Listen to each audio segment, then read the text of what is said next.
Amici bellini, dai che questa è una live intima, già lo sento.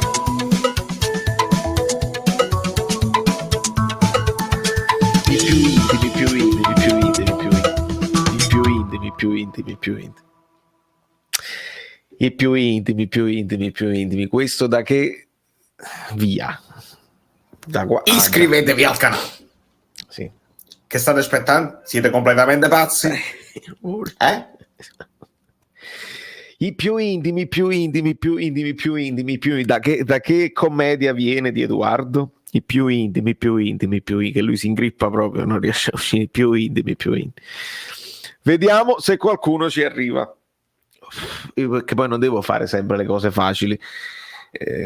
Ho detto tutte, lo sappiamo. I più intimi. E siamo tra i più intimi sicuramente. Perché? Per vari motivi.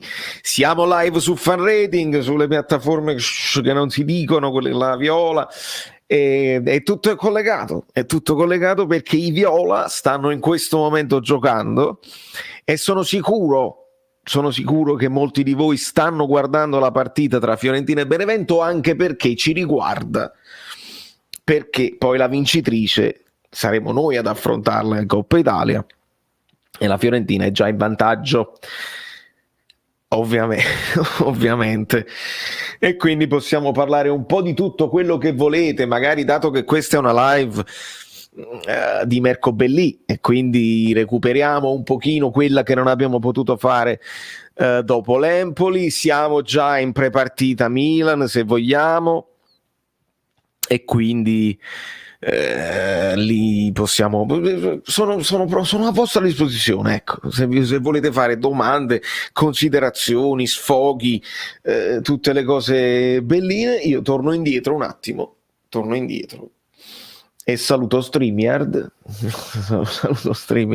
saluto Angela Torre, i like preventivi con i numeri, troppo bello, Vittorio, Armando, Polli, Michele, avevo visto anche il buon Mario delle Vedove con i like preventivi, Rossana, buonasera Giorgio Mele, buonasera Falco, Salvio, Venom, Infinity YouTube. Venom, tra l'altro oggi è proprio una giornata incredibile perché dovrebbe uscire, esce tutto, esce Spider-Man, quindi non spoilerate agli amici, perché io ancora non l'ho visto, non spoilerate niente, ma tanto sarà difficile evitare lo spoiler. Ed esce pure su Netflix la mano di Dio, è stata la mano di Dio di Sorrentino, quindi io devo in qualche modo vedere anche quello, così vedete le famose notifiche, perché voi, se siete iscritti al canale Telegram che trovate in basso in descrizione, avete potuto vedere la pubblicità fatta anche dal mio babbo sul film di Sorrentino, e quindi è una cosa carina che mi piace. C'è Ludovica Fiume, quindi un orario che ci siamo anche trovati, mi fa piacere. Buonasera Max Allegri, sempre presente. Buonasera Giulio, un saluto a tutti gli amici abbonati, i miei supporters indissolubili, Giulio, Vincenzo, Giuseppe D'Alessandro, Dario, Giorgio Mele, Chris, anche Chris, quindi c'è Ludovica e c'è anche Chris, siete bellissimi, Michele, ancora Angela, Davide, Stellina, ovviamente Stellina, c'è Francesco Fucci, bravissimo. E queste non sono le cose che uno può googlare, perché se tu cerchi su Google, su Wikipedia, più intimi, se non la sai, se non è tua, se non è nella tua anima, queste cose te le sei viste tante e tante volte che alcune frasi ti sono rimaste dentro, non lo potevi sapere. Quindi bravissimo Francesco, troppo forte. Manuel, Stream Elements is running. Giuseppe D'Alessandro, hai visto la trasposizione televisiva con Castellitto di sabato, domenica e lunedì? No, dimmi se merita e magari cerco di... Il clickbait, admin, no, noi cerchiamo di evitarlo. Tra l'altro qualcuno io sono io. Sono io infelice, non ha capito il mio sarcasmo nel video che ho appena postato oggi pomeriggio per voi. Cioè, io sto scrivendo proprio tra virgolette clamoroso, clicca qua. È chiaro che mi riferisco, e se ti guardi il video lo capisci, al fatto che la stampa, certi blog, certe testate fanno proprio così. È successo, Spalletti fa la cosa che non ti aspettavi e tu ci devi cliccare per vedere, oppure un titolo che non ci azzecca con il contenuto dell'articolo, oppure una fake news che poi viene smentita subito dopo, quindi tu ti sei letto quello falso o ingigantito e ti devi leggere anche la smentita, intanto i click loro si fanno i centesimi per la pubblicità. E quindi io ho fatto proprio un video dove il video non invecchia questa volta, perché poi c'è stata la smentita che non sono 20.000 ma se ne era portati 6.000 Manolas, ma non cambia il risultato delle notizie che puntano comunque a rompere i cosiddetti. E anche un altro fatto che su Manolas, sì, ok, stai andando in Grecia per fare i regali di Natale, va benissimo, 6.000 euro per te sono 60 euro nostri, va benissimo, va tutto bene, legale portarsi 6.000 euro. Ma c'è il Milan, ma c'è Mario Rui affaticato, bisogna vedere chi va a terzino, eccetera, eccetera. Tu te ne vai là, mi devi dire se sei infortunato, se sei infortunato perché vieni in panchina, se non sei infortunato perché te ne vai, recupera la forma, tutta una serie di cose inaccettabili in questo momento, roba proprio incredibile. Dico che per Fiorentina Benevento serve il mazzo, vediamo un pochino. Vediamo un po'. Allora, Giacomo, sulla questione Coppa d'Africa, ovviamente non abbiamo ancora notizie ufficiali. Quello che si dice in giro è che voglio dire, c'è l'ECA che non vuole mandare i giocatori. Molti stanno dicendo se si muove la Premier, che anche loro magari si mettono di mezzo e dicono che non ve li mandiamo, anche perché c'è pure una questione di quarantena poi successiva quando tornano. Sono uscite le date dell'eventuale finale e anche terzo e quarto posto, in pratica inclusa la quarantena. Sentivo dalla trasmissione di Paolo Del Genio, in teoria se i nostri giocatori arrivassero fino alla fine della competizione, inclusa la quarantena, salterebbero pure una di Champions, cioè la partita di Europa League. Sarebbe veramente una tragedia. Non si sa, perché magari uno vuole puntare sul fatto della variante Omicron.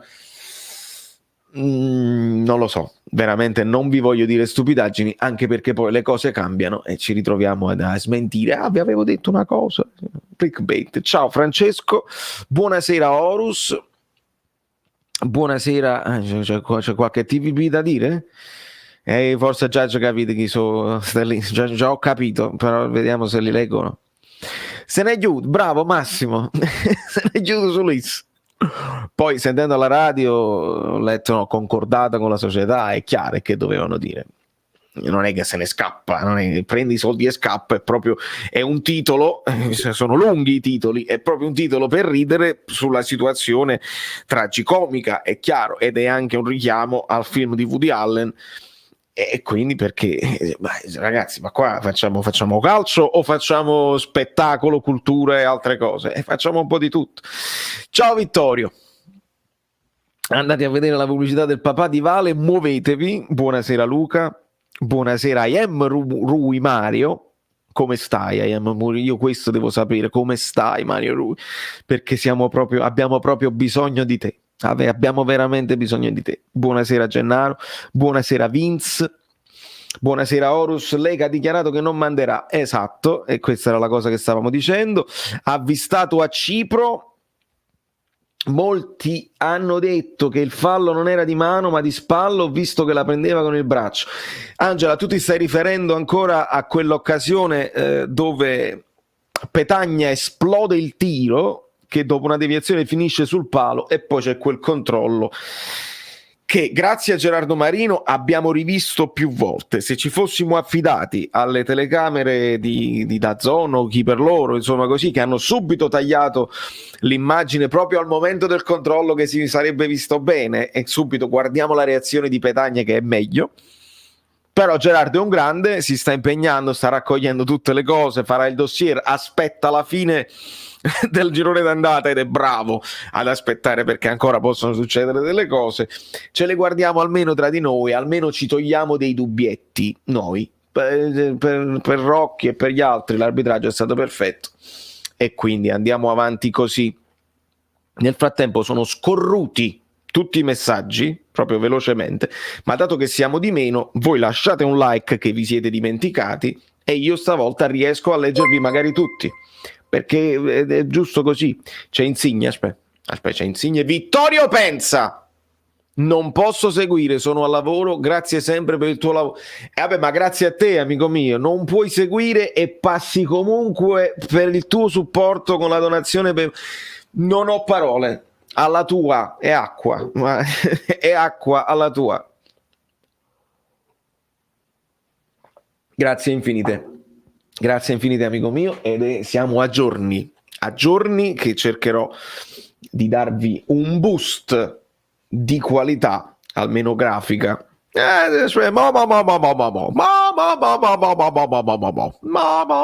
Questo è Luca De Filippo che fa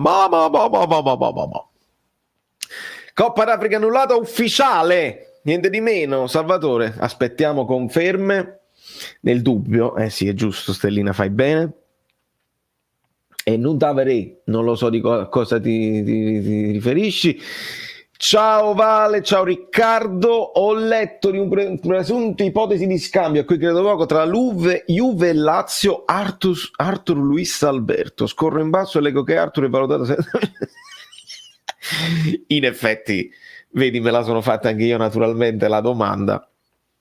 Poi tutto può essere nel calciomercato, tutto può essere, perché l'abbiamo visto quanto hanno poi stravalutato Pjanic per fare questa operazione, perché poi se vogliamo parlare di plusvalenze.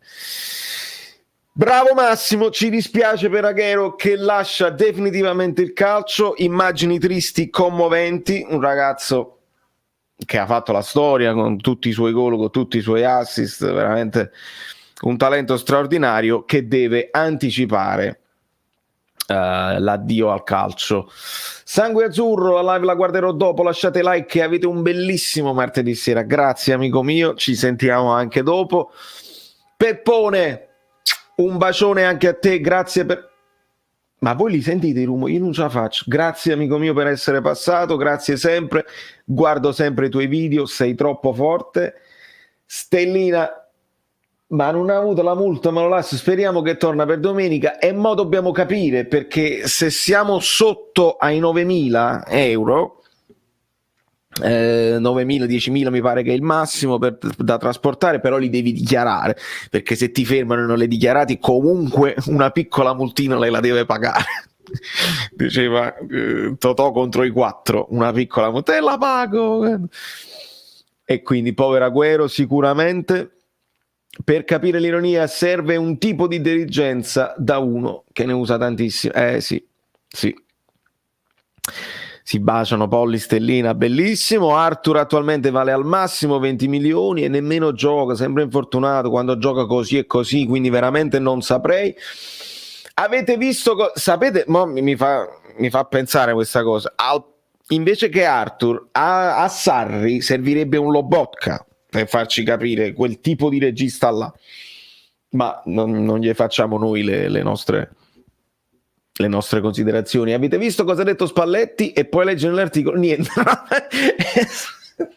No, esatto Luigi, non l'hai esagerata, non hai esagerato, ecco, proprio così che fanno. Il mio paragone che mi è venuto dormendo era il fatto che i Foo Fighters fanno un film, invece no, è un documentario su Avril Lavigne.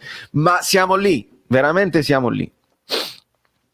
Buon mercoledì a tutte le amiche bellissime, amici bellini. Ciao Roberto, anche a te. Non merita del tutto, sicuramente meno bello di Natale in casa Cubillo dello scorso anno. Vedi Stellina che saluto tutti. Questo grosso grasso viaggio greco. Arthur 3 euro pure ben pagato, Riccardo, senza dubbio. Buon salve Michele, Manolas sta facendo un pari o spara per non giocare più. Sembra me al liceo quando inventavo i malepanz per saltare le interrogazioni. Poi è inevitabile che uno si chiede, ma magari è già stato venduto in Grecia, si sta organizzando o veramente doveva fare i regali di Natale.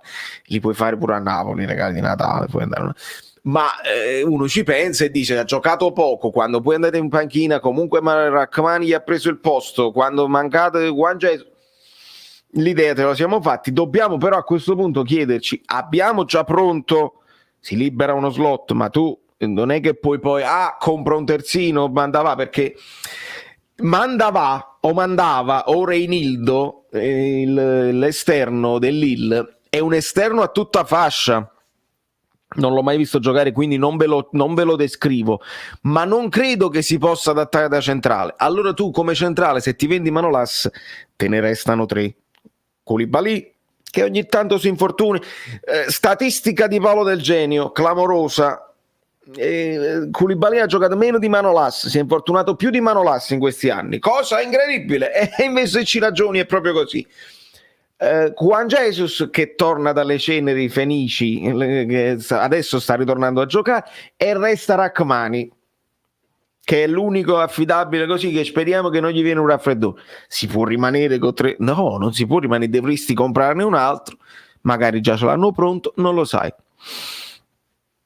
Pare che per il Milan possano recuperare Insigne, Lobotka, Mario Rui, Zielinski ed Elmas, e noi questo ci auguriamo. Il problema, caro sangue azzurro, è che questi giocatori qua, ora di Mario Rui si è parlato del nuovo affaticamento eccetera eccetera, Insigne sta lottando con questo fastidio, è il muscolo che si indurisce eccetera eccetera, e non lo abbiamo visto al 100%. Un Lobotka che torna non può essere al 100%. Zielinski magari tracheite, hanno detto buone notizie, pare che abbia svolto un lavoro col gruppo e quindi magari ce lo aspettiamo. Elmas, quella botta pesante che ha preso su quell'altra occasione, che qualcuno dice che è rigore e qualcuno no, comunque non ce li possiamo aspettare al 100%. Sarebbe importante anche solo recuperarli per portarteli in panchina, così almeno è un po' di ricambio, perché Anghissano starà al 100% e chi starà ad Emme speriamo che abbia recuperato con tutta la settimana tipo, perché non stava alla grande, e gli altri insomma quelli che sappiamo, quindi va bene averli recuperati, va bene averli arruolabili. Lozano non sta al 100%, non può essere al 100%. Politano sta tornando dal Covid, Zanoli torna dal Covid, non può stare al 100%. Quindi saranno importanti i cambi, saranno importantissimi i cambi e la formazione iniziale. Miki 79, ben abbonato amico mio. Io poi devo capire perché a volte voi vi chiamate in un modo su YouTube, vi chiamate in un altro su Telegram. C'è stato pure una volta dove ho detto caro amico, ho scritto in privato, se ti vuoi ti aggiungo al gruppo dedicato agli abbonati, e l'amico mi ha detto ma già sono, già mi ha inserito, e ho detto colpa mia perché faccio un macello. Quando aumentate faccio un macello con i nomi, ma voi sapete come contattarmi sui vari Valerio Fluido che sapete già, e quindi io vi recupero se non l'ho fatto già prima. Tornando al caso Manolas, sul canale 21 hanno detto che Manolas dovrebbe rientrare già domani. È bene che rientri, però non capisco perché debba saltare un allenamento o ne fa mezzo o comunque se ne scappa. È importante averti. Non sono molto d'accordo con questo viaggio concordato con la società. Più che altro doveva essere la società forse a non farlo partire, e siamo d'accordo. E il caffè, per il caffè io ringrazio Giorgio Mele, anche lui un supporter costante di Caffè Napoli 1926. Grazie amico mio, veramente alla grande. Allora, sono volati tutti i messaggi, vedo Tore Falanga che saluto, vediamo di recuperare. C'è Pietro da Miami, grandissimo amico mio, che bellezza vederti anche tu qui. Un abbraccio forte, magari a Miami, qua pure a New York il freddo non è tremendo in questo periodo, ancora non è arrivato quel down pazzesco, tu invece starai a mare e quindi un abbraccio a te. Allora, chiediamo, sì, mi unisco alla domanda di Angela, dove hai trovato la notizia? Se sul Mondo Napoli non è vero, vediamo un pochino. Un saluto Mattatore, un saluto Marechiaro, un saluto Cristian, un saluto Roberto. La bozziamo una formazione? Sicuramente lo faremo, Massimo. Buonasera Alessandro Marra. Fernando Fico, ciao Vale, parrebbe che il Napoli vada in Paranza a Pompei per una benedizione prima di Milano e non sarebbe una cattiva idea, perché non crederci è da fessi, come si dice, ma non crederci porta male. Sta lì, il Fancuore in provincia di Afamore, è proprio così. Mai nella vita avrei pensato di dire Mario Rui abbiamo bisogno di te, visti gli anni passati. Hai capito a che livello, Dario? Hai capito a che livello stiamo? È proprio così. 4 fasi. Altro amico mio storico è andato a prendere le olive per l'insalata di rinforzo. Che meraviglia. Buonasera Fabio, le associazioni dei calciatori potrebbero non essere d'accordo con l'ECA oppure chi paga ha sempre ragione? Questa è una bellissima domanda.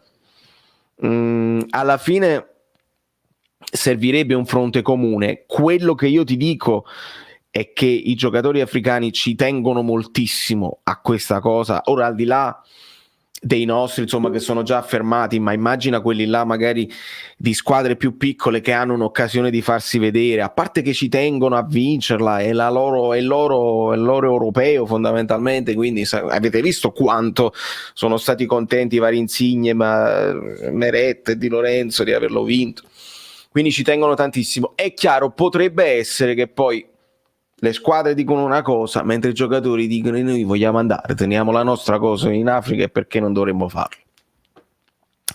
Quando dici che c'era il pareggio tra Empoli e Napoli, cosa intendevi? Parla del rigore? Sì, Max, io questo intendo, cioè che al di là, no, non del rigore, io intendo del fatto che il gol dell'Empoli è talmente casuale che l'Empoli gioca bene nel primo tempo, è legittima anche con qualche occasione magari di metterci, che ci ha messo in difficoltà, oppure di andare in vantaggio.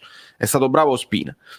Però poi nel secondo tempo il Napoli fa la partita e l'Empoli si difende bene. Quel gol dell'Empoli arriva in maniera proprio casuale e il Napoli continua la sua partita anche dopo il gol subito di attacco senza riuscire a segnare. Quindi per me quella partita è finita 0-0. Cioè avrei fatto un'analisi 0-1 per l'Empoli, analisi 0-0 con la stessa analisi, perché comunque il Napoli stecca e con l'Empoli in casa devi vincere, quindi per me quella partita è stata steccata 0-0, se mi sono spiegato bene. Manolas, nuovo ruolo in Gomorra, sarà Ogrieka, credo il greco, no? Che poi purtroppo su questi io non posso ridere a crepapelle perché Gomorra non l'ho mai visto, però ti ringrazio sempre alla grande. Impossibile scordare il like, state aumentando, ce ne dovrebbero essere 150. Quanti ce ne sono? Fatemi sapere, fatemi vedere. È stata la mano di Dio, lo vedrò domani al cinema. Ieri ho visto il film sui fratelli De Filippo, te lo consiglio, bellissimo per te che sei napoletano all'estero, è un film che consiglio tanto. Giuseppe, apprezzo, lo sapete, per me qua cinema, teatro, musica, tutto insieme e stiamo crescendo come fratelli e cugini e sorelle, mamme e papi, quindi mi piace tantissimo e cercherò di recuperarlo. Un abbraccio a Ciro Sellitti e tosta, amico mio. Tosta. Anche il Milan ha mostrato dei momenti di scricchiolamento, quindi potrebbe essere una partita equilibrata. Lo spero che sia equilibrata. Quando c'è la partita equilibrata, il Napoli di solito sugli episodi perde. Quindi per questo non posso essere proprio super fiducioso. Stiamo lì, stiamo a San Siro. Storicamente il Napoli non è che a San Siro fa delle ottime cose al Meazza e insomma.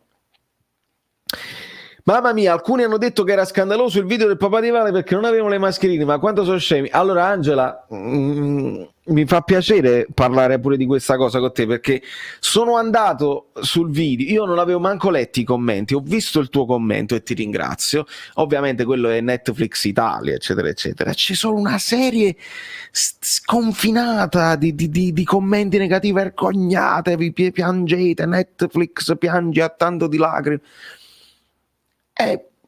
Allora il mio babbo C'è Lozano. Pasquale Carotenuto, benvenuto tra gli abbonati, a tutti gli abbonati. Se non l'avete ancora fatto, perché ci sono anche degli abbonati anonimi, dovete scrivermi in privato o lasciate i vostri nomi che avete su Telegram ai moderatori che me lo faranno sapere e io vi posso inserire nel gruppo dedicato agli abbonati dove ci facciamo un sacco di risate. Grazie mille. Riprendendo il discorso, mi faccio i fatti miei e rispondo a Tony Eboli. Aspetta.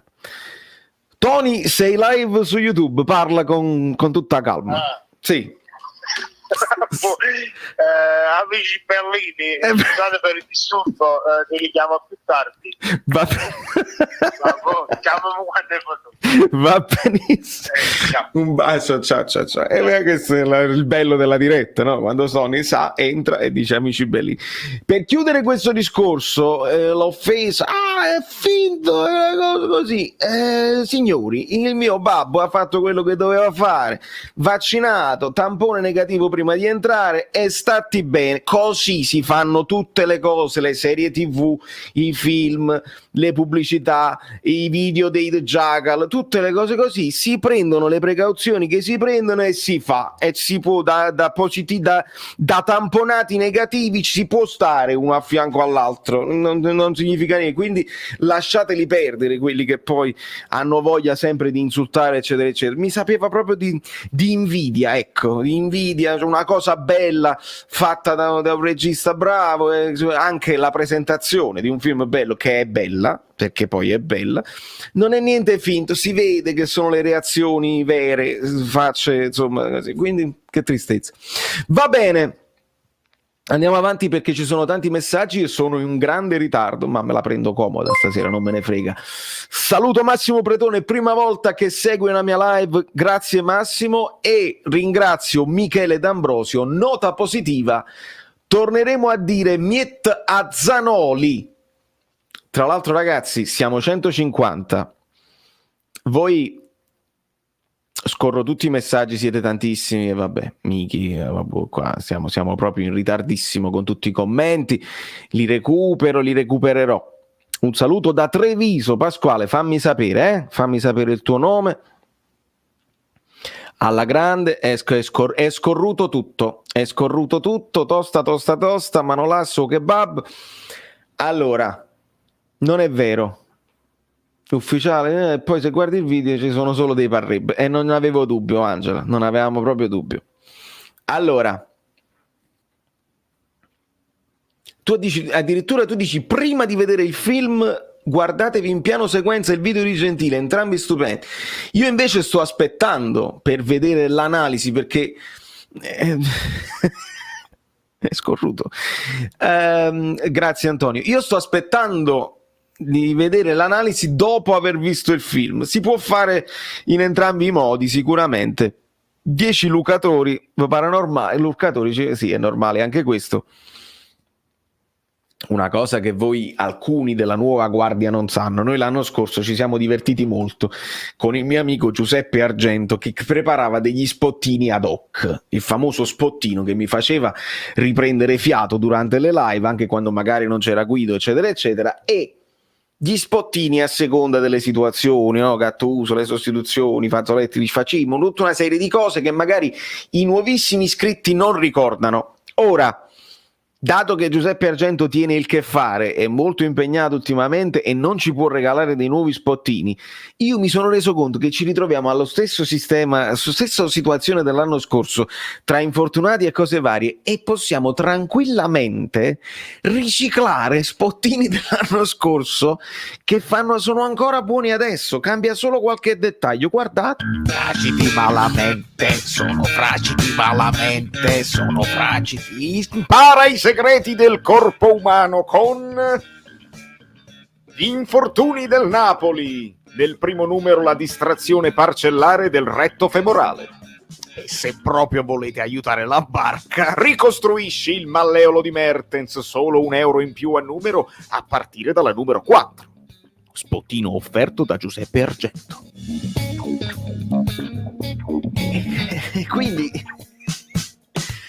vi dovete rendere conto che siamo alle solite, capite? È colpa di Gattuso, adesso sarà colpa di Spalletti, sarà colpa dei preparatori, sarà colpa della sfortuna, non lo so, cambia solamente il fatto che magari in copertina non c'è Petagna, ci sarà un altro, e il malleolo di Mertens l'abbiamo risolto, ma ci sono altri problemi, e insomma. Questo è tutto, ce ne sta pure un altro spottino sempre in tema che possiamo far vedere anche dopo, i ricordi. Quindi vedi, sta pure Gianluca che si diverte tantissimo, 150 like, è ben fatto, grazie Polli e grazie a tutti. Recuperiamo tutti i messaggi, ragazzi, nuovi commenti e cose varie. Domenica scendiamo noi. In effetti, Gennaro, io ho ricevuto un paio di questi messaggi, mi chiedevano se potevo giocare insomma sulla fascia. Io ho detto che purtroppo non posso perché ho una serata il giorno prima, sabato, e una serata stesso la sera di domenica, quindi con l'aereo non mi trovo, ho dovuto declinare l'invito. Se tu ci puoi andare, Gennaro, anche per la panchina sarebbe importante, quindi vacci. Non avevi visto lo è vintage, in effetti sì, è perché ritorniamo alle cose vecchie, ma Gulam ancora del Napoli, ti riporto al prossimo spottino che manderò tra una mezz'oretta e non c'è proprio dubbio, sono fragili fisicamente, sono fragili malamente. Napoli fit Valerio Daniele, e non c'è dubbio perché ci tiriamo, è passato un anno, minchia, mamma mia. Io sì, Mario, io a calcio a 11 ho sempre giocato terzino destro, dato che poi il calcio cambia, mi sono saputo adattare perché di terzini sinistri ce ne sono pochi, mi sono messo anche dall'altra parte. Nel calcio a 8 sono comunque difensore, sai, quello là Arcigno, sono Cupi. Non so se tu non te lo puoi ricordare, Cupi, magari eri troppo giovane. Grava, va! Ecco, che non di grandissime cose fisiche, eccetera, eccetera, ma se mi attacco all'attaccante do fastidio. Io ho sempre puntato sul fatto proprio di seguirlo, ci fermiamo un attimo per un bicchiere d'acqua, e io continuavo a seguire l'attaccante, proprio doveva sentire l'ansia addosso. E quindi va bene così, però non avevo le capacità tecniche per andare avanti con il calcio, e la musica ha preso il sopravvento. Sono fragili senza Dem, anche quello, molto vero. Francesco, il signor Gentile, io l'ho invitato come sempre, aveva degli impegni lavorativi, quindi non mi ha potuto garantire la sua presenza, ma potrebbe esserci un arrivo a sorpresa. La lascio così, perché aveva delle cose lavorative da fare, e quindi se avete modo di seguire tutta la live, non so nemmeno quanto tempo staremo in live, sicuramente voi mi potete aggiornare sulla partita della Fiorentina, pure per curiosità rispondiamo a un po' di domande, va bene così. Gulam quest'estate si diceva un gran bene, ma tu sbaglio, Sweet Pasta, o tutte le estati diciamo che Gulam, mamma mia, che gamba che sta dimostrando a Di Maro, che gamba che sta dimostrando a Castel di Sangro, e questa è tornata, è fatta, e ogni volta non è mai fatta, purtroppo il ritmo partita è una cosa, l'allenamento coi compagni che gli vogliono anche bene ne è un'altra, perché poi tu, Lorenzo, che te lo trovi di fronte a Gulam, ma che gli vai addosso in maniera pericolosa? Certo che no, e quindi magari Gulam sembra pure, capito, in una certa forma, eccetera, eccetera. Un Politano che fa? Solo a scendere interviene. La partita poi è diversa, ecco perché non te lo ritrovi mai in campo. Certo, Pachito, vecchia guardia, saluto da Oslo, non lo dimentico, amico mio, non c'è problema. Giuseppe Iammarrone, prendiamoci San Siro. Ciao Aniello. Onana al posto di Meret, ma sommo sacerdote non saprei. Discorsi di mercato che sono sempre aperti, ma veramente non saprei se questa è la nostra priorità. Se tu parli di Onana al posto di Meret, io ti rispondo: Ospina è in scadenza, che si fa? Perché se poi perdi Ospina e devi sostituire Meret, vuol dire che ricominci tutto da capo. Non lo so. Io a gennaio recupererei quello che non abbiamo fatto quest'estate, Purtroppo Venom, tutti gli slot sono occupati, quindi dovresti comunque vendere qualcuno e non so se c'è intenzione di spendere. Buonasera Anna Maria, scherziamo ma la situazione è grave? Certamente, è proprio così. Potrei far riposare Di Lorenzo, Arturo, però purtroppo non ce la faccio con il volo. Sono comunque da tesserare extracomunitari. Non è vero, non sono extracomunitario, sono italiano. Frank parziale. Domenica vinciamo 2-0, gol del fammelo girare, 0-2, gol del capitano e del Ciuchi Lozano, forza Napoli sempre. Frank, ovviamente se succede una cosa del genere io vengo in live, questa parte la facciamo diventare virale e io ti restituisco tutte le donazioni che hai fatto finora, proprio dal vivo, e facciamo così, speriamo bene amico mio, e grazie sempre della tua presenza. Un saluto da New York. Dove a New York, amico mio, fammi sapere. E che se dici Mognan, sempre così, il tempo passa, noi ci facciamo vecchi. Io penso più a Policano come terzino, come no, Policano teneva pure la botta, era uno di quelli. E dopo Policano io ricordo che uno che aveva preso quelle sembianze lì sulla fascia sinistra era Milanese, un poco più nei tempi moderni, Milanese, che teneva insomma il tiro potente da così, ma non abbiamo mai fatto molto. Madonna Cupi, esattamente. Buon Mercobellì, anche noi arrivati in chat, un like preventivo, vai. Per i capelli, esatto, che però Cupi teneva la fascetta qua col capello così. Speriamo di recuperare almeno lo bot, che sarebbe importantissimo anche per far rifiatare eventualmente Demme. A me Demme Zielinski non mi dispiaceva a centrocampo, ovviamente dovendo far a meno di Fabian, anche Fabian, perché Fabian pare sintomi influenzali, dobbiamo vedere. Però se magari abbiamo già recuperato Anghissà, un po' di fisicità là contro un che sì, sarebbe importantissimo. Penso se facciamo di nuovo, se affrontiamo un Bakayoko, che sì, Bakayoko, magari Anghissà, Bakayoko, e ci divertiamo, non lo so. Buona domanda, caro Mauro. Il terzino di riserva dell'Ill ce lo ha detto Antonio Moschella, io non lo ricordo nemmeno, per farti capire quanto non sia un giocatore di internazionale, quindi mi risulta difficile l'operazione. Ma Parisi, la prossima stagione che ne pensi? Piace anche a me Parisi, come piaceva Simone Bastoni dello Spezia, che magari pure ci ritroveremo tra 2 giornate contro. Non mi dispiace affatto, non so quanto fa il salto di qualità su quella fascia, non è un giocatore molto, qualcuno già mi diceva basta coi nani, capisco anche lì perché la fisicità ti serve, però è forte. È un buonissimo terzino. Arrivo a sorpresa, cose lavorative da fare che sia non lo so se lo possiamo paragonare. Andiamo verso i 200 like. Un saluto flash da Amorra, la recuperi dopo alla grande. Vediamo un pochino che gamba siete ritornati. No, non siete ritornati, sono io che sono in ritardo con i vari messaggi. Siamo alla zona di Gulam. Vedi come sono in ritardissimo con tutte le cose. Andiamo un po' più avanti. All'intervallo Fiorentina 1, Benevento 0. Il gol di Milenkovic su calcio di calcio d'angolo. C'è stato un primo colpo di testa e poi Milenkovic sul filo del fuorigioco, mi è capitato di vederlo, ribadisce in rete da solo. Allora, tutte quelle cose su Parisi, ci siamo, grazie a te Frank. Maro Milanese detto Macio, grava veramente mi faceva emozionare, sono contento che sia rimasto nel Napoli, uno dei pochissimi. Allora, Francesco Francese, scusami Valerio, ma dovresti ampliare i temi da trattare nonostante il canale monotematico, altrimenti la trasmissione risulta ripetitiva. Commento in assoluta buona fede.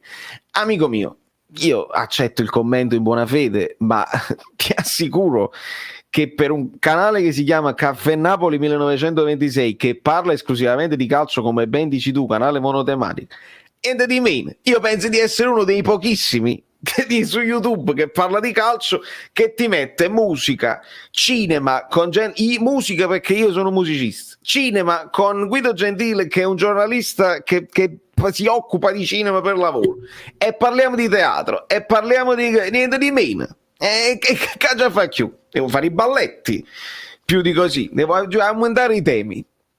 Mamma mia, vabbè. Comunque anche io sono in terzino rognoso. Con quanta gente ho litigato perché l'ho lanciata dove sta Manolas, esattamente. Panarelli, come no? Anche Panarelli me lo ricordo, questi capelli per un periodo pazzi. E andiamo a recuperare altri messaggi. Basta coi nani. Un'altra sconfitta e ci togliamo il pensiero. Amico mio, se il tuo pensiero, Domenico, è sullo scudetto, secondo me se lo puoi togliere già. Il Napoli ne ha perse 3, con 3 partite perse tu puoi puntare sullo scudetto, ma 3 partite perse in totale. Se tu ne hai perse 3 adesso, devi affrontare il Milan, non sai come va, non devi steccare con lo Spezia, ovviamente. In proiezione, considerando il girone di ritorno, non dico che le devi perdere di meno, non dico che ne devi perdere di più, ma più o meno stiamo lì e non è un andamento da scudetto. Luigi della Vecchia, Valerio, scusami, ti devo dire una cosa in buona fede, perché non fai un angolo... Sì, che poi vabbè, grazie mille, ci sta l'ironia, perché ognuno poi si chiama l'ironia. C'è stato un periodo, poi dopo io non il taglio e cucito, ma ho postato delle cose, delle ricette, ma non perché volessi ampliare il canale, le ricette, semplicemente perché il calcio si fermò e tutto il mondo in piena pandemia cominciò a comprare il lievito, a fare le cose, e io ho fatto il casatiellino, ho fatto dei piccoli panini napoletani, mi uscirono le zeppole di San Giuseppe, le sfogliate, tutte cose che magari qui a New York io non ho, e quindi ero anche entusiasta dell'esperimento e l'ho condiviso con voi, con quelli della prima ora che ci stanno da una vita sul canale. Dopodiché va bene così, io parlo di tutto quello che mi viene in mente e vado a braccio. È difficile che programmo un video speciale, me lo scrivo così. L'unico per cui l'ho fatto è stato Mertens, che ho fatto il video sulla storia di Mertens, e secondo me lo devo anche riprendere e concludo. Spero di concluderlo il più tardi possibile, ma è stato l'unico video che probabilmente mi sono scritto qualcosina per farlo bene. Scooter Turrini non era assolutamente male. Il nostro numero 7 era l'unico di quella squadra che aveva un pochino di attitudine al dribbling e teneva, era famoso tornante, no? Un 7 alla Callecon, che stava lì, sai, cercava di fare la superiorità numerica e di mettere qualche pallone al centro. Tra l'altro l'abbiamo rivisto anche in trasmissioni televisive, una persona serissima, molto seria, molto, molto preparato, anche simpatico. Bel giocatore Turrini, assolutamente. Lucenti, anche me lo ricordo, non ho grandi ricordi tecnicamente, quello era un Napoli che non mi lasciava grandi ricordi tecnicamente, diciamo, ma va bene anche così. Ti seguo da poco, sono della Roma e non perché mi sei simpatico, complessivamente competente. Che genere di musica canti? Ettore, ti ringrazio tantissimo. Io sono un rockettaro della prima ora, sono nato e cresciuto con i Led Zeppelin, ma ovviamente, dato che questo è il mio lavoro, mi capita anche di fare altre cose che non siano rock. Suono pop, suono dance, suono jazz, suono blues, suono veramente ogni volta che mi chiamano, dice ci stanno questi soldi, puoi venire a suonare? Sì, sono pronto. Poi per quanto riguarda il cantare, io suono il basso, per quanto riguarda il cantare mi affidano spesso canzoni italiane, ovviamente, e anche spagnole, perché dicono tu sei italiano, lo spagnolo sei più credibile, e quindi siamo pronti anche a cantare Despacito se è il caso. 2-0, mi dicono Sottil, e quindi si avvicina lo scontro tra Napoli e Fiorentina in Coppa Italia. Tra Milan e Spezia faremo 6 punti, così ci aggiustiamo con la media in attesa di andare a casa dei Marioli. E va bene, ovviamente Pasquale ce l'auguriamo tantissimo, perché io ho detto nella mia tabella ideale ci può anche stare perdere col Milan in casa loro, però avremmo dovuto almeno pareggiare con l'Atalanta e vincere con l'Empoli. Sarebbe veramente un bel colpo recuperare questi 3 punti magari a casa del Milan, te li rosicchi, li metti un po' in crisi, gli dai delle preoccupazioni e tu recuperi un pochino di strada. Se voi andate a vedere il resto delle partite, insomma l'Inter ha 2 partite facili, quindi potrebbe tranquillamente fare bottino pieno e allungare. Atalanta e Roma si devono incontrare, la Juve ha 2 partite facili e quindi il Napoli deve stare molto attento. Restano dietro, insomma, Roma, Lazio. C'è un commento bellissimo che ripescheremo più in là, un amico bellino che diceva: la Lazio, mi disse proprio, da uno competente come te non me lo potevo mai aspettare, hai escluso la Lazio, vedrai che la Lazio se non vince il campionato finirà prima, sicuramente prima, seconda, settima è l'Inter. E io alzo le mani se tu dici che la Lazio finisce prima e l'Inter finisce settima. Ci vediamo poi dopo e non c'è problema. Calcio, musica, teatro, cucina, psicologia, lingue, tradizioni, eccetera, eccetera. Ah, pure le lingue, certo, ci sta pure quel fatto che ogni tanto faccio le lezioncine di inglese, ma c'è Saveria che fa i balletti, ci stanno una serie di cose. I cocktail bellini, vedi? Posso fare i cocktail bellini, pure giusto? Va bene. Allora, sì, siamo ritornati alle cose così. Parole di Papo Gomez, fammele sapere, Daniele, perché se ci sono cose nuovissime forse non le ho sentite, fammele sapere e te le posso commentare. Live mercoledì, zeppole, panzerotti e paste cresciute. Dite la verità, quanti hanno visto il film È stata la mano di Dio e a quanti è piaciuta La prima cosa di Luisa Ranieri? Ovviamente questo vi rispondete tra di voi, perché io ancora non l'ho vista. A Ballam, vediamoci a ribalta, amico mio. Sì, capace che ci vedremo a ribalta. Io durante le partite, lo sapete, devo stare nella mia solitudine per fare l'analisi, vado in difficoltà a vederla con gli amici del Club Napoli, ma ci vado volentieri a farmi un aperitivo, sicuramente. Antonino Asta, come no? Funky, e poi qua lo devi chiamare funk, solo in Italia lo chiamiamo funky come genere musicale. Il genere musicale è funk. Se tu dici funky in America, this thing is a little funky, non è una cosa positivissima, significa un po' strano. E quindi su Flea dei Red Hot ho un parere molto preciso, Gaetano. Per me è stato uno di quelli molto influenti, non solo su di me ma su tutti i bassisti in generale, e in studio ha cambiato l'approccio del basso come suono, come scelte delle linee di basso, la presenza, un volume alto al pari delle chitarre, al pari del rullante, eccetera eccetera. Incredibile Flea. Negli album ha cambiato la storia della musica dei Red Hot. Dal vivo mi fa prendere collera. Dal vivo Flea mi fa prendere collera, perché è molto fuffoso sotto le influenze, ma va sopra qua, note molto alte, e nessuno tiene il groove, cosa che invece nei dischi fa. E poi nei dischi puoi bilanciare col suono, poi puoi aggiungere delle cose più alte così. Dal vivo Flea non lo sopporto, nei dischi straordinario, uno dei più bravi. Dumbo Buso, attenzione, il Benevento accorcia, interessante, 117,77, benissimo amico mio, bene. Domanda sul bassismo l'ho risposta, fammi vedere qua. D'accordo con l'eredità e sì, pure possiamo farlo, non c'è problema.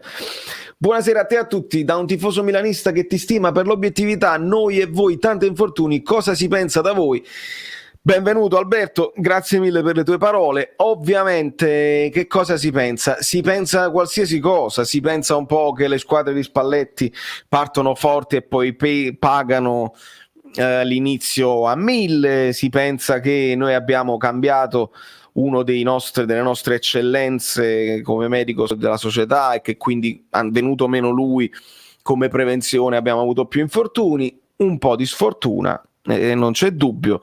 Però anche voi che avete infortuni da tante stagioni, ovviamente un paio di domande ve le fate come noi e pensiamo un po' tutti che qualcosa che non c'è, qualcosa che non va, c'è, qualcosa che non c'è, va. E questo lo pensi, non c'è problema. La signora Gentile, esattamente. Inter acquistata dagli arabi, diventerà il PSG italiano, anche questo Aniello, aspetto robe più ufficiali. Io ho letto semplicemente una delle dichiarazioni di Luigi De Laurentiis che diceva gli arabi, il Napoli eccetera eccetera, mi sembra difficile, gli arabi se dovessero comprare in Italia comprerebbero di più le milanesi. Ora non so se poi da questo stanno uscendo altre notizie in merito, non lo so, aspettiamo di saperne di più. Il Papa in un'intervista ha detto che se dovesse tornare in Italia gli piacerebbe giocare con la maglia azzurra.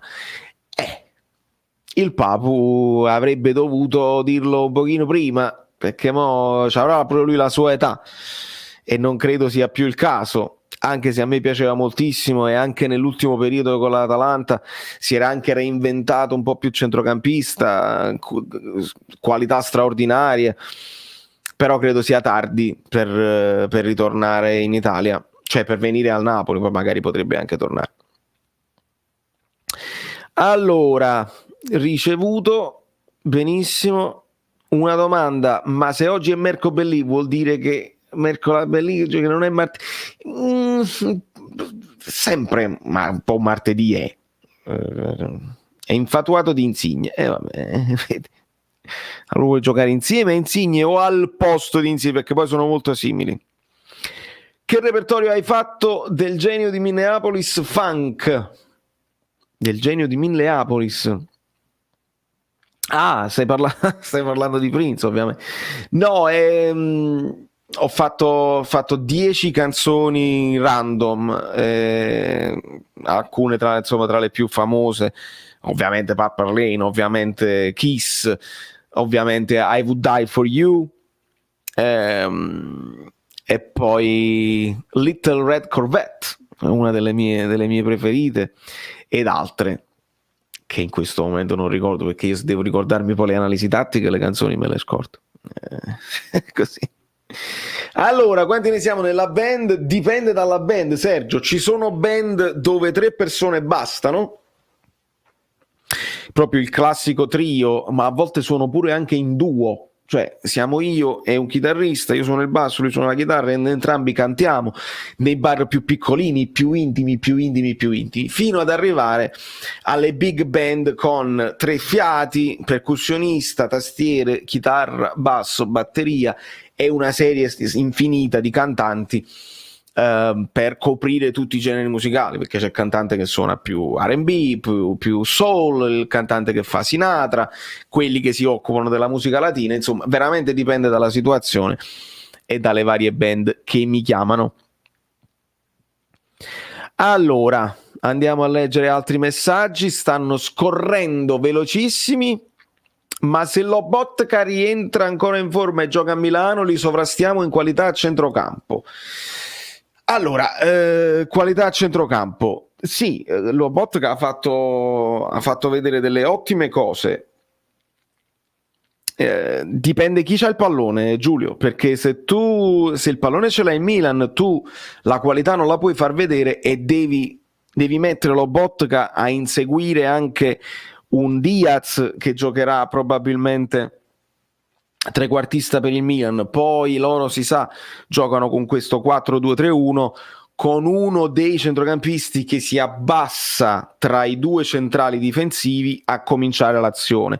A volte può farlo Benasser, a volte può farlo Kessie, a volte può farlo Tonali, Bakayoko lo può fare, insomma, così. E quindi loro mandano più in avanti i vari Hernandez e Florenzi in questo caso ultimamente, per creare più densità a centrocampo. Insomma, la tattica di Pioli è bella chiara quando vedi giocare il Milan.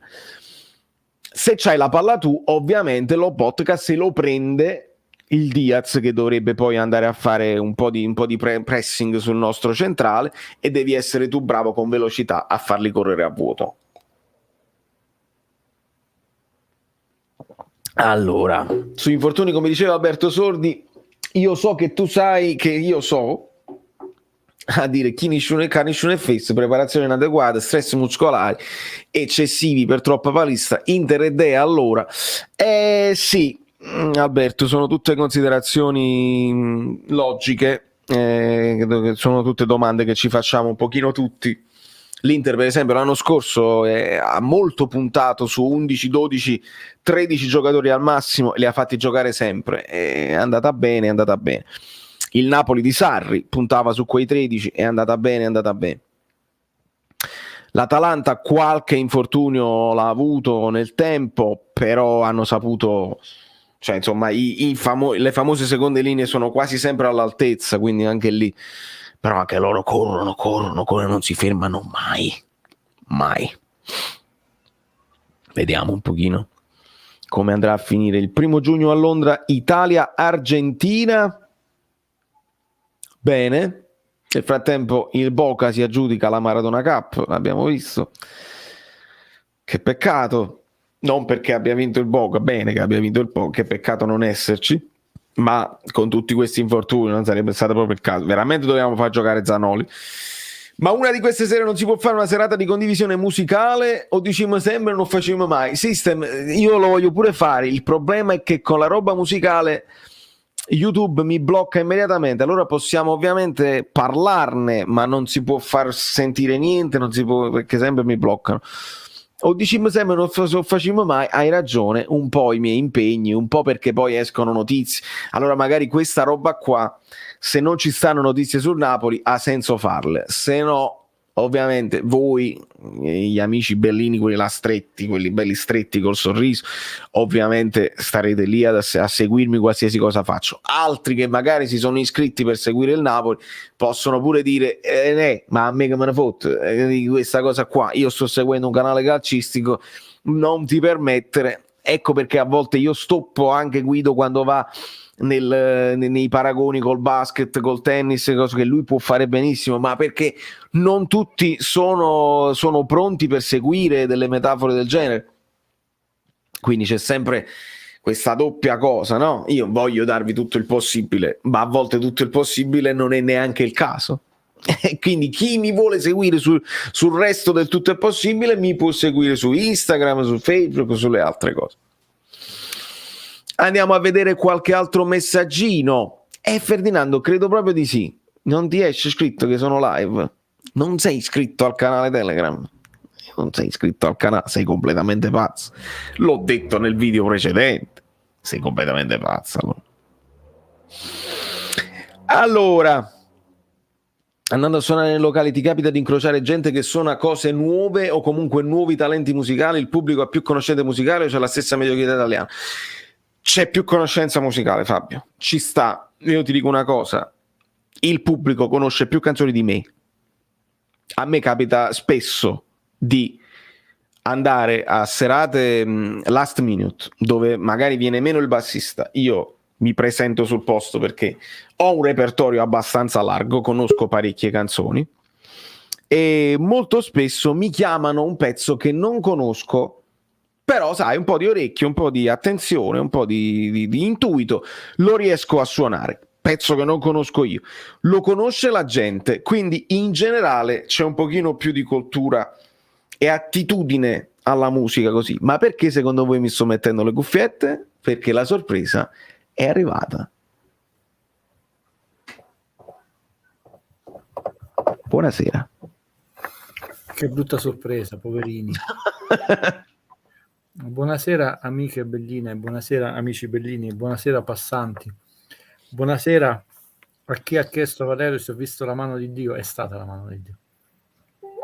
Valerio aspetta, però l'ha vista Guido e trovate tutto sul canale di Guido.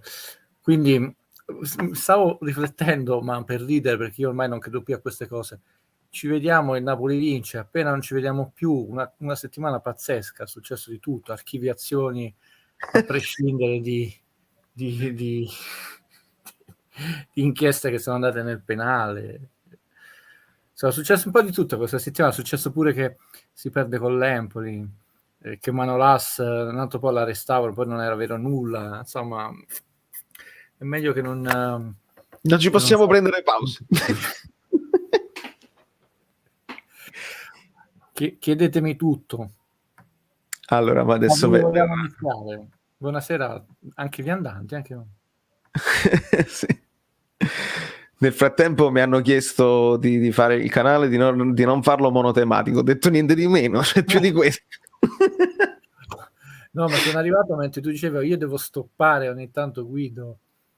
Sì, perché spiegavo il fatto del basket, no? Sì. Quindi proprio perché magari ci sta quello che dice io voglio sentire solo il calcio, voglio sentire solo il Napoli. Alle volte mi sento anche in colpa io quando faccio, per esempio, c'è la partita Milan-Cagliari, me la sono vista, faccio uno short perché è importante anche guardare gli avversari, anche se poi dico che posso dire del Milan se non lo seguo attentamente, non so bene le cose dentro e fuori e mi sento in colpa. Pensa un po'.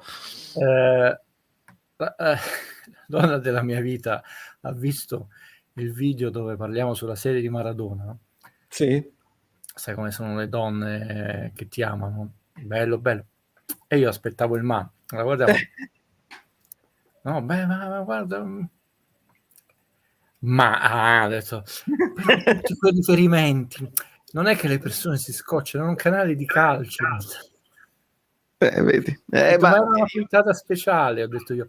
Sì, però troppi riferimenti ad altre cose, detto, quindi non accontenti mai tutti, neanche le persone a te vicine.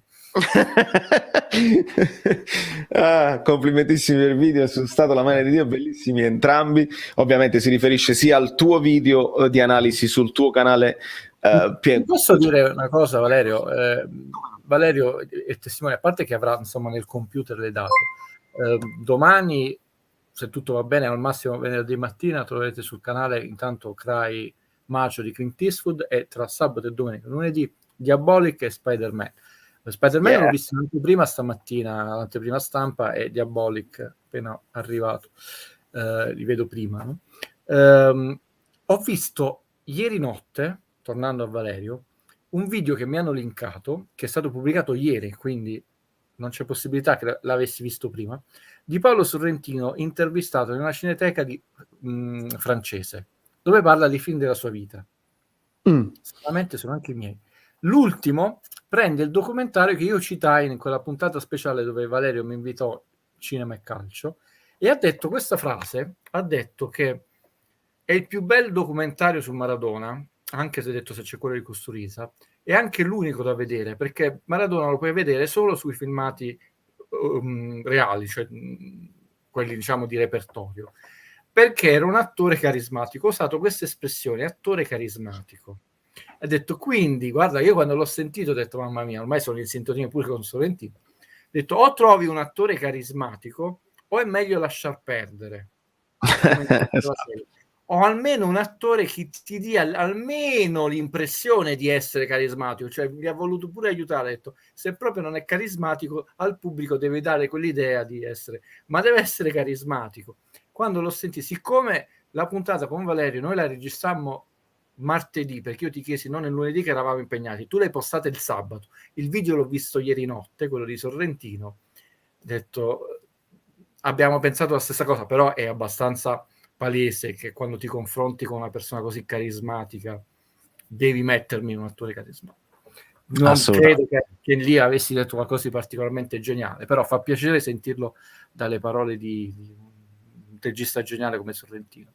Tornando al calcio, cosa mi vuoi chiedere? Cosa mi volete chiedere? Ci sono parecchi argomenti che possiamo sviscerare. Nel frattempo ti leggo questo commento di Ciro che dice: per quanto mi riguarda potete parlare di quello che volete, la competenza di guida è un regalo, sto imparando moltissimo, chi si scoccia è so chiagnis, chi si scoccia e sentì so chiagnis, ed è bellissimo. Allora Guido, nel ringraziare Tore Falanga che mi diceva faresti bene, dice a me, di parlare anche delle altre partite come tutti gli altri youtuber fanno. Tore, ovviamente pure un pochino il tempo che manca a disposizione, io quando posso lo faccio, e c'era uno dei temi di questa giornata, sono uscite queste dichiarazioni del ragazzo nell'affare Osimhen, quindi questo Liguori, se non sbaglio, che faceva parte di questo scambione che poi adesso è sotto i riflettori di tutti. Che ne pensi? Se lei hai lette? Le ho lette. Su questo affare non mi prenderete mai, non amici bellini, insomma, come li chiami tu, l'urcatori di turno? Sì. No? Perché io sono stato, forse, ecco, è un rimprovero che mi fa chi sei tu, no? Che sono a volte troppo severo con voi, ma quello è il disagio di stare in web, perché nella vita non lo sono così. Che usai l'espressione che era un'operazione anomala e ha spiegato sia da un punto di vista tecnico, da un punto di vista calcistico, da un punto di vista finanziario nel Napoli. Cioè De Laurentiis non ha mai fatto attenzione, anomala, non illegale, non nulla di oscuro, e facciamo pure il grafico statistico, e quindi insomma io intellettualmente mi ero già pronunciato senza stracciare nessun tesserino, tra l'altro.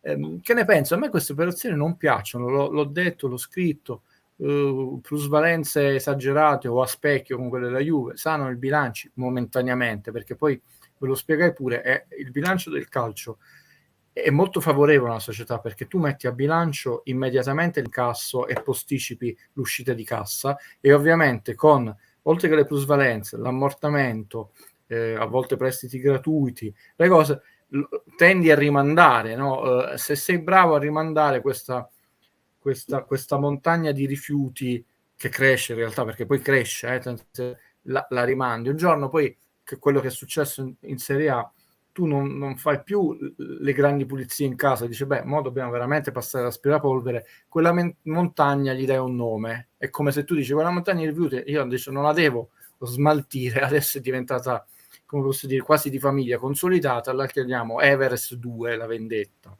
però non va bene. È un'operazione che, siamo attenti, cioè legalmente è fattibile, cioè non è stato commesso nessun illecito, eticamente è rivedibile, come tante in Serie A, perché eticamente è rivedibile, come eticamente nella musica ci sono tante situazioni di questi ragazzi di vari talent che vengono cannibalizzati, no?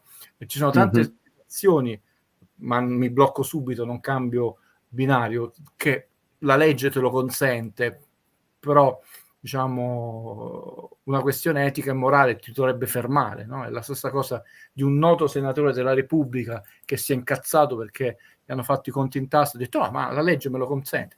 Però si votava pure un decreto, una legge importante, proprio quel giorno dovevi andare a parlare, vai durante le tue vacanze, e quindi questa storia delle regole, io ve l'ho già detto, andavano cambiate le regole in modo tale che io lo potevo pure accettare da un punto di vista dei bilanci, tutte queste operazioni, ma andavano divise dalla parte che ti consente l'iscrizione in campionato, dalla parte che, diciamo, ti sana il bilancio. Tanto è vero che nella puntata di Report, che mi aspettavo poi continuassi, ma probabilmente c'è altro e se la sono tenuta per una seconda e una terza parte, hanno detto che ben 10 società di Serie A, 10 società di Serie A non si potrebbero, non si sarebbero, perché comunque è avvenuto, non si sarebbero potute iscrivere al campionato. Non hanno fatto i nomi di queste 10 su 20, sono tanti, ragazze e ragazzi, sono tanti, il 50%. Salernitana a parte, perché questa inchiesta era partita prima del bubbone, che è come questa metafora della montagna, no? Noi siamo arrivati adesso al 15 dicembre e ormai il campionato è falsato già solo per la Salernità. Quindi questa operazione Osimhen non mi stupiva prima quando ve l'ho segnalata, non è l'unica, Per il Napoli è la prima volta che spende così tanti soldi, anche se non sono tutti di fuoriuscita di cassa, non tutti i 70, alla fine come fuoriuscita di cassa credo che sia stati dai 34 ai 36 milioni, più i bonus che a questo punto con Osimhen possiamo tranquillamente dire, anche se l'addizione è sempre facilmente raggiungibile, non sono stati raggiunti. Napoli non è andato in Champions, lui non ha raggiunto la quota gol, manco le presenze, e quindi sono risparmi. No. C'è anche di dire che però la squadra che ha venduto Osimhen, diciamo, l'anno che l'ha venduto ha vinto il campionato strappandolo al Paris Saint-Germain, e queste cose ci dovrebbero far riflettere. Quest'anno il Paris Saint-Germain lo sta rivincendo in carrozza il campionato. Questo è un asterisco, poi ci dobbiamo tornare su questa, che non significa bocciatura del ragazzo, però detto il calcio è un po' più complesso di come a volte viene analizzato. Gattuso out, Guido Seccia, cosa su la ghigliottina, perché poi comunque anche se fossero due le squadre solamente in competizione, sono due le facce della medaglia da guardare e non sono sempre la stessa faccia. Bene. Amelie ci dice: ciao Guido, ciao Valerio, voglio capire una cosa, come si può ridere sul sorteggio di Champions quando abbiamo una Lega Calcio Italia che archivia il caso Suarez? Sono due cose separate. Me l'aspettavo questa domanda. Sono due cose separate e sono due esercizi del potere diversi. La cosa che mi stupisce, ma non in campo, ne parlavo purtroppo l'altra mattina con il mio fisioterapista, cioè, di quanta approssimazione al giorno d'oggi c'è nel mondo del lavoro, in tutti i lavori. Cioè le persone sono diventate estremamente grande fratello, cioè ormai vogliono vivere solo sotto la luce dei riflettori, e quindi, come lo chiamano a Caserta, no? nel casetto, a fatica il lavoro è visto solo come una fatica, una rottura di bip, noi non diciamo parolacce nel calario di Valerio, e quindi te lo vuoi togliere il prima possibile. E questo ci può anche star bene, ma viene fatto qualunque lavoro, spesso, no? Con una grandissima disattenzione e superficialità. Nel senso che se la mia compagna guardava i sorteggi, e non li guarda, ma non se ne frega niente di calcio, li guardava, sì, non se ne fregava niente, non capiva l'uno e l'altro. Se li guarda Guido, e li ha guardati, no, in diretta, ma cavolo, Manchester e Villarreal stavano nello stesso girone, ma non sono, diciamo, lost, no? Facciamo un omaggio a Valerio, che è newyorkese ormai di adozione. In America chi conduce la serata, noi in italiano tradurremmo l'ospite, invece da loro è proprio Lost, H-O-S-T, e chi conduce. Quindi l'host della cerimonia ufficiale, anche se non fosse un addetto ai lavori, un ex calciatore, però in quanto lavoro professionista, perché è proprio la persona addetta al sorteggio, tu puoi preparare un minuto prima, te li impari un attimo a memoria quali erano i gironi, quindi anche se il computer ha sbagliato e lì non puoi dire nulla, non c'è nessun complotto, però lì doveva essere lo stesso host o sorteggiatore, come chiamiamo in italiano, dire: ma non c'è un errore qui, perché non è la mia compagna che non si occupa di calcio, si occupa di un'altra cosa, è un addetto ai lavori. E anche se fosse, diciamo, un'attrice, tu ti chiami la Charlize Theron della situazione, quindi non ex calciatore, un ex allenatore, però vedete negli Oscar quanto sono invece preparati nelle presentazioni, è il tuo lavoro, sei pagato, sei in diretta mondiale, fallo bene. Quindi c'è stato un errore. L'unica mia domanda, e poi ti rispondo sul caso Suarez, è che effettivamente c'è stata una decisione, non so che, poi bisogna leggere tutto il protocollo loro della UEFA, a rigor di logica tu potevi dar per buono il primo sorteggio perché non veniva inficiato, tutti gli altri sì, sono stati inficiati, perché il primo, quelle erano le palline, Real Madrid, Benfica, dal secondo in poi, quello là è chiaro che tutto è a cascata, però effettivamente a rigor di logica c'è anche da dire che era giusto a questo punto azzerare tutto, visto che non te ne sei accorto neanche a quarto sorteggio. Se tu dici in corso d'opera avevi comunque sorteggiato, fai un altro sorteggio, un altro ottavo di finale, e al quinto dici ma lì qua ci siamo sbagliati, allora annulliamo nella diretta cosa, quindi è un po' complesso. È un errore, diciamo, è un errore, e ovviamente quei pochi folli ancora di tifosi, o tanti, chi lo sa, che stanno appresso a questa Superlega, e segnatevelo, oggi 15 dicembre si farà, sarà la tomba definitiva del calcio, la tomba definitiva del calcio, per ragioni che poi ne approfondiremo in un'altra puntata, e quindi c'è stata questa contrapposizione, incompetenti, cose, no, là. È stato un errore, si è cercato di rimediare un errore, gli errori capitano, non è questo che diciamo mina, oltre che la credibilità, un campionato come la Champions, eccetera, perché poi il caso Suarez non è un errore di forma durante un sorteggio, ci sono degli indizi che hanno portato a dei licenziamenti anche celebri, perché parliamo di rettori di università, che parliamo di professori universitari, parliamo cioè del massimo livello di istruzione raggiunto in Italia, no? Dalle scuole materne, scuola primaria, secondaria, diciamo istituti superiori, l'università è il massimo, sopra l'università non c'è nulla, no? Ci sono state delle sentenze passate in giudicato con patteggiamento, quindi si è ammesso l'errore, c'è un procedimento penale in corso, e per iscrivere nel registro degli indagati, aprire un procedimento, quindi non dire fatto nel subsiste, un processo penale, che è una cosa molto grave in Italia, significa che quegli indizi erano fondanti.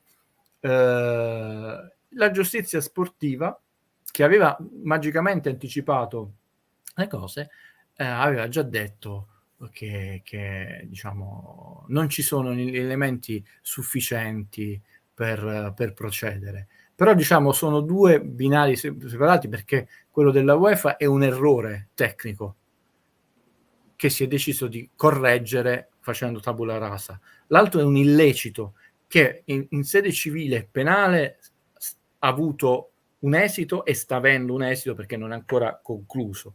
In sede sportiva non ha avuto un esito, cioè non si è proceduto, perché non si sono ritenuti sufficienti gli elementi. Personalmente è un fatto molto grave, perché dobbiamo ricordarci che tu non devi ammazzare una persona in un campo di calcio per essere squalificato. Basterebbe che Mr. X vada da Mr. Y chiedendo di accompagnare un risultato, e Mr. Y lo manda a quel paese, quindi comunque non si mettono d'accordo, ma il semplice fatto che Mr. X, non voglio dare manco nomi di squadre fittiste, ha proceduto con questa cosa, ha già violato il principale articolo sportivo, che è il primo uno, quello di lealtà sportiva, di proprietà, eccetera. Quindi già ci sono gli elementi di squadra.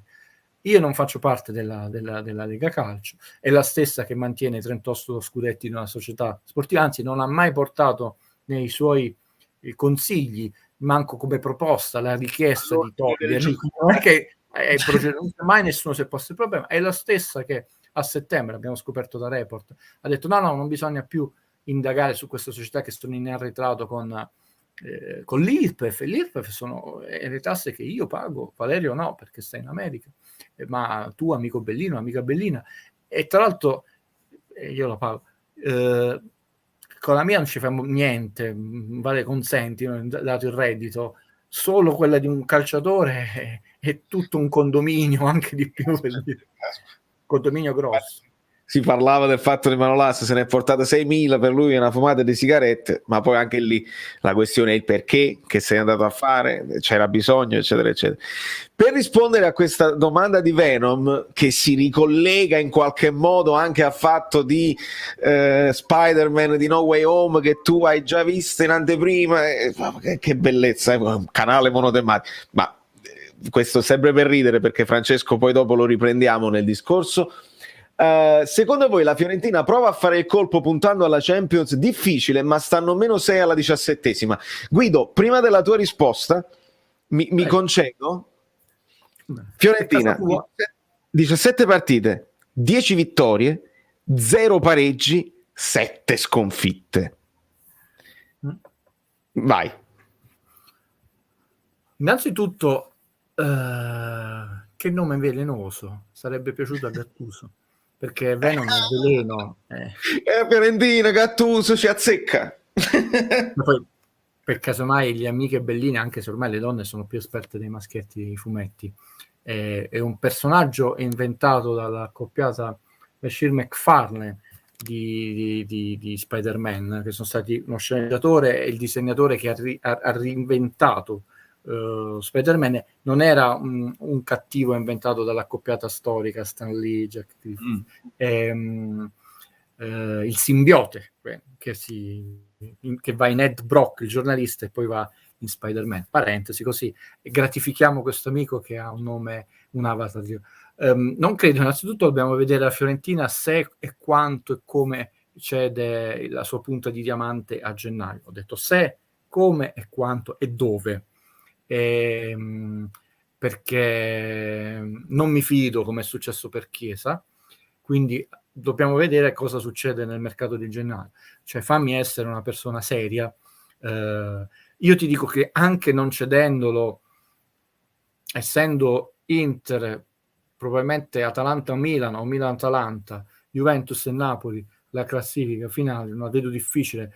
Certo, ha questa predisposizione che oro o nothing, o provo a vincere o la perdo la partita, che però noi ci abbiamo rimessi l'anno scorso con Gattuso le penne.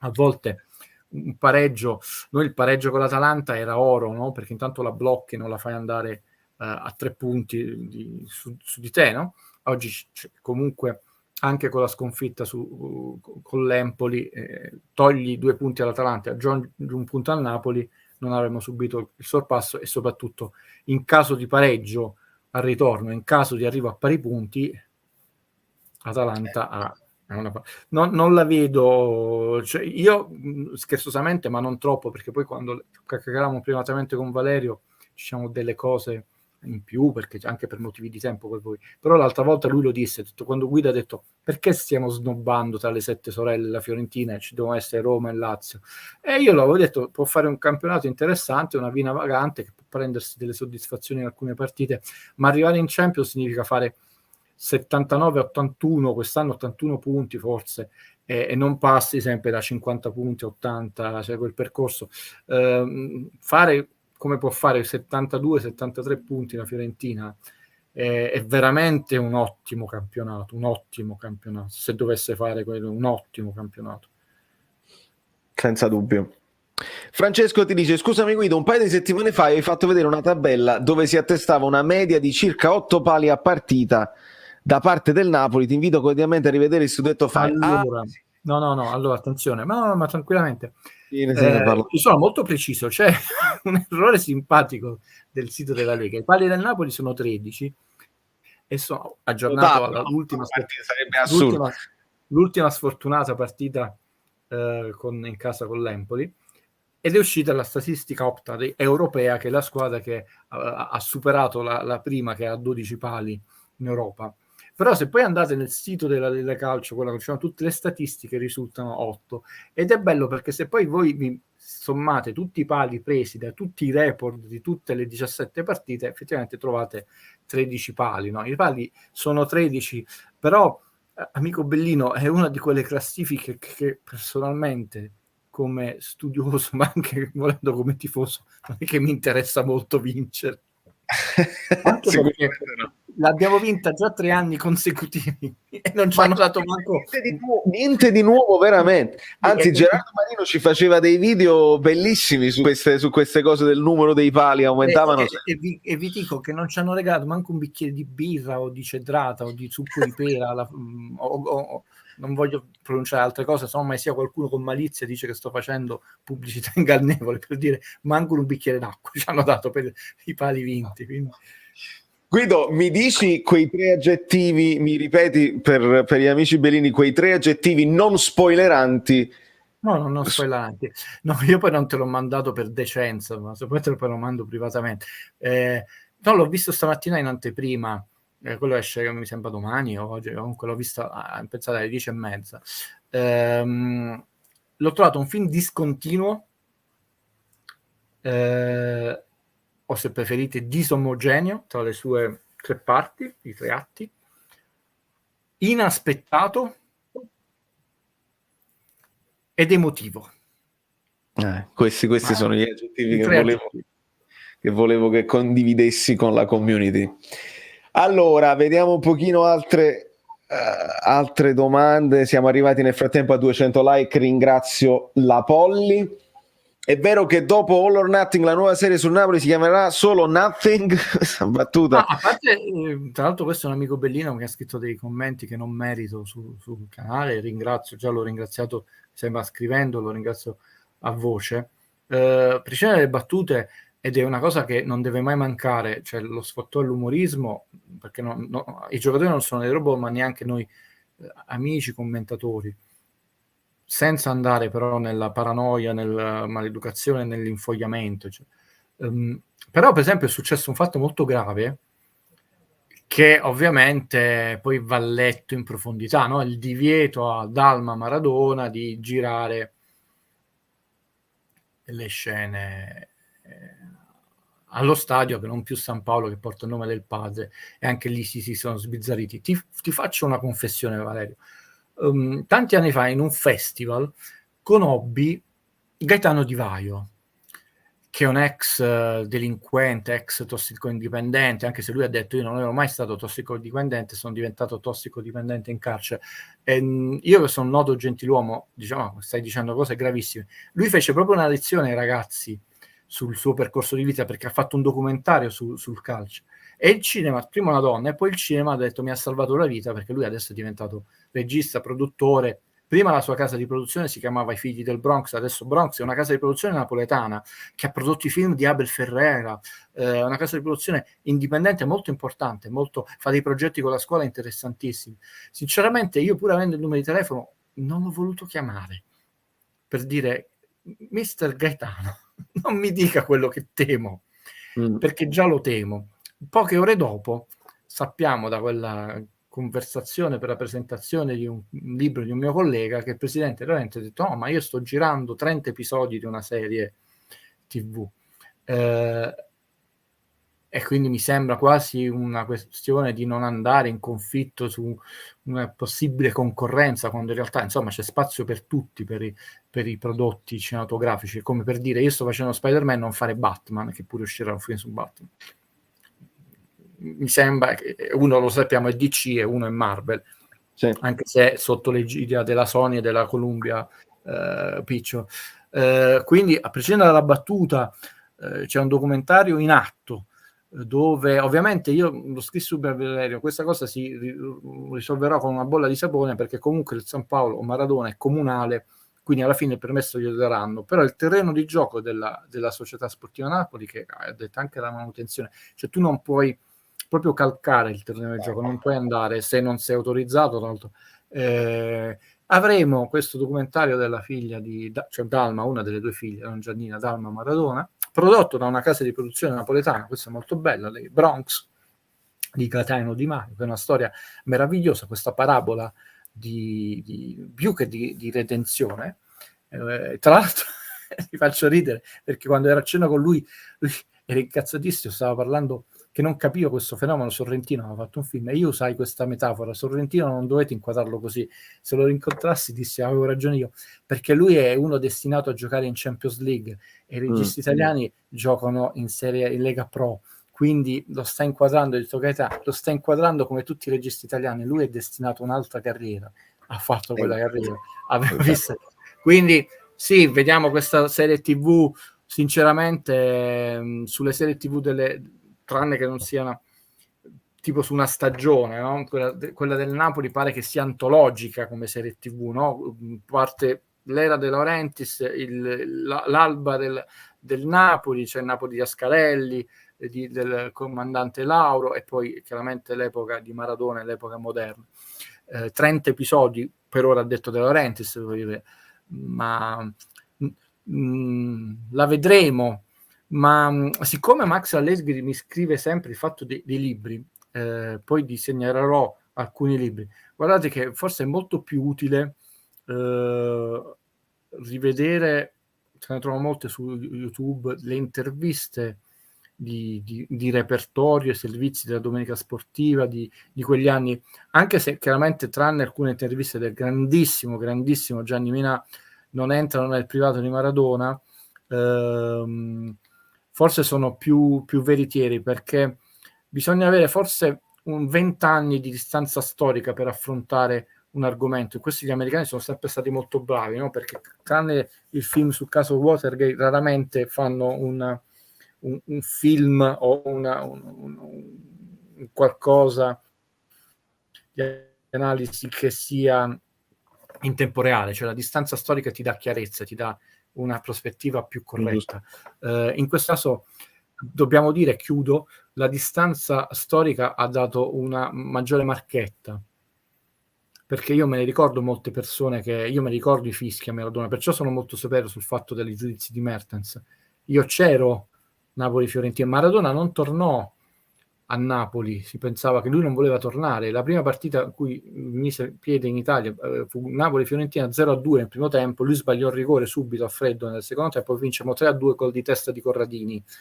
E tutto il percorso, quando lui non stava tornando, e tutta quella parte di campionato, non aveva molti fratelli tra i giornalisti, sono i primi che adesso hanno scritto libri quanto ci volevamo bene, andavamo a cena bene, il Dio, quindi diventa poco difficile, cioè poco, diciamo, credibile leggere un libro che non solo non ha una distanza storica critica più serena, come non so, un Valerio che vede una partita ormai non ha l'ansia e nota ancora di più degli aspetti, degli errori o degli accorgimenti tattici. Invece si è andati nel contrario, si è andato nell'elegia fatta più per vendere e per dire quanto eravamo belli, quanto eravamo amici. Invece l'intervista del momento adesso, anche delle sue risposte appaiono, quella distanza storica, tremendamente concrete, tremendamente reali. Vero. Vittorio Martina ci chiede: Guido, il Napoli potrà mai ambire a vincere un campionato? Se sì, in quanto e con quale modalità? Allora, se io adesso ti rispondo, c'ho tutta la mia famiglia che poi mi cazzea, anche Valerio. Quindi o ti rispondo con la verità o non ti rispondo. Faccio decidere a Valerio. Vediamo se, perché poi questa seconda domanda è collegata, perché pensi ancora che a fine campionato la Juventus si classificherà davanti a noi? Io penso di no, comunque mi viene male, cioè mi viene a male. Allora, io voglio, poi lo rivedremo se domani, non so come siamo messi domenica, sia tu che io.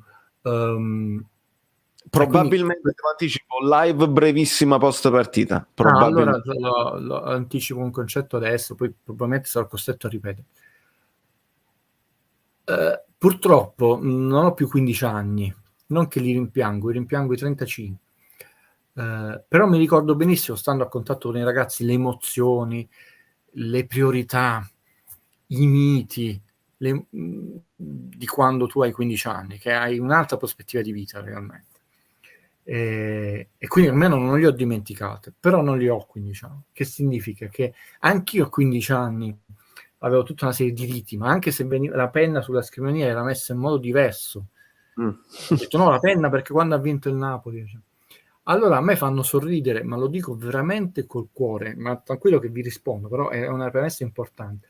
Le persone che dice entra qui nel canale, Madò, Iettatore, Seccia, Madò, i suoi numeri, eccetera. Io, sai perché sorrido, Valerio? Ma sorrido perché queste persone io le amo. Non posso non le amarle, ma le amo realmente dal più profondo del mio cuore e non le sto coglionando. Le amo perché mi gratificano di una potenza, qualcosa che io non ho, magari avessi. Cioè, ma veramente una persona sana di mente può pensare che io a 300, 400, 1000 chilometri di distanza possa influire sul risultato di una partita. Ma mo sbagli il rigore, l'ha sbagliato, però poi domenica dopo non lo sbaglia, quindi non sono stato tanto bravo. Perché purtroppo non ho più 15 anni, quindi determinate analisi, tra l'altro potrei anche dire ma faccio il tifo contro la mia squadra, ha detto che sono proprio cretino. Sì, qualcuno potrebbe dire ci sono quei giornalisti, e purtroppo è vero, ce ne sono, che sono talmente innamorati di loro stessi che a volte piuttosto che tornare indietro su certe cose e di aver sbagliato, anzi la domenica dopo è meglio che perdiamo, così posso continuare a dire che Ancelotti è bollito, Gattuso out. Questo ve lo riconosco, è vero, perché li conosco, questo è vero.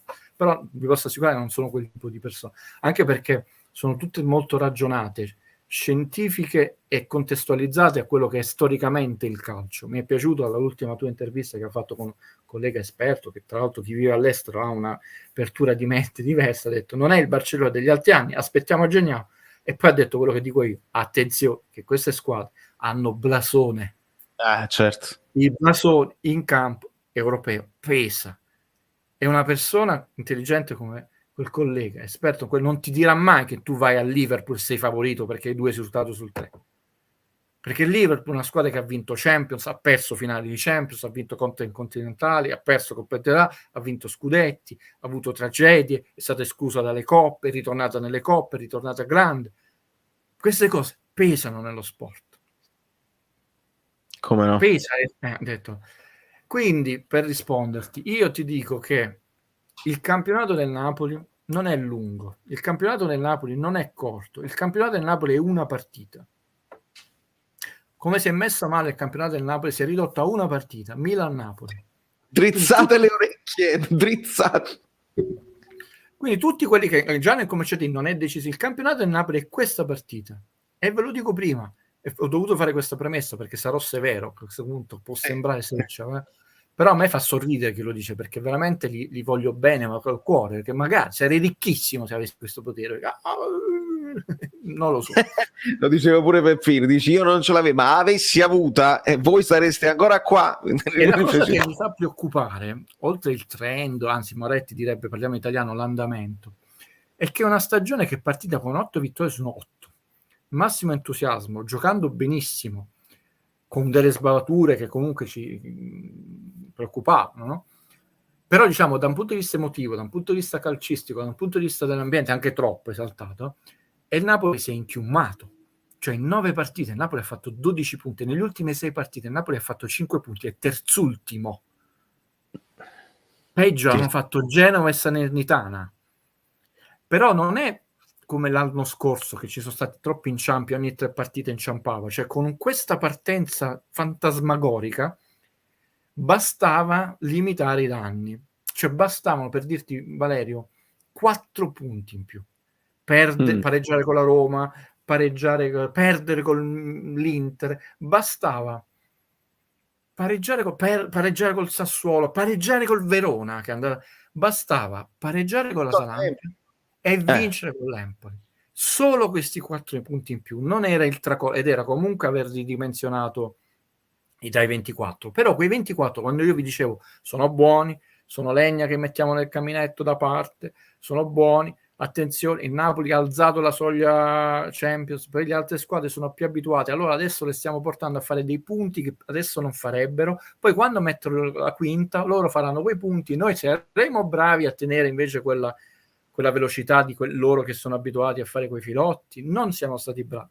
Allora adesso il Napoli ha un solo risultato, la vittoria a Milano, ma la vittoria a Milano per fermare la slavina non ha manco più il famoso pareggio di Valerio, di Guido, no? Che Guido aveva detto facciamo questo, perché io dissi 40 punti e quindi sarebbe pareggio e vittoria con lo Spezia, però vediamo come va il campionato, perché se le squadre stanno facendo più punti e noi alziamo la quota è meglio 43, perché nel girone di ritorno, se vuoi te lo mando quel famoso specchietto, sì. A volte se ne fanno di meno, sì, se mi dai proprio un minuto tu dai quindi io sono molto serenamente, non da iettatore, serenamente preoccupato per 2 ragioni, e chiudo, perché ho detto negli anni, basta vedere tutti gli ultimi 13 campionati, molto spesso non siamo andati in Champions, quando abbiamo avuto l'idea, l'impressione, il sogno di lottare per lo scudetto, ci siamo andati, asterisco, ci siamo andati, ma non c'era nessuno, la Juve con i record,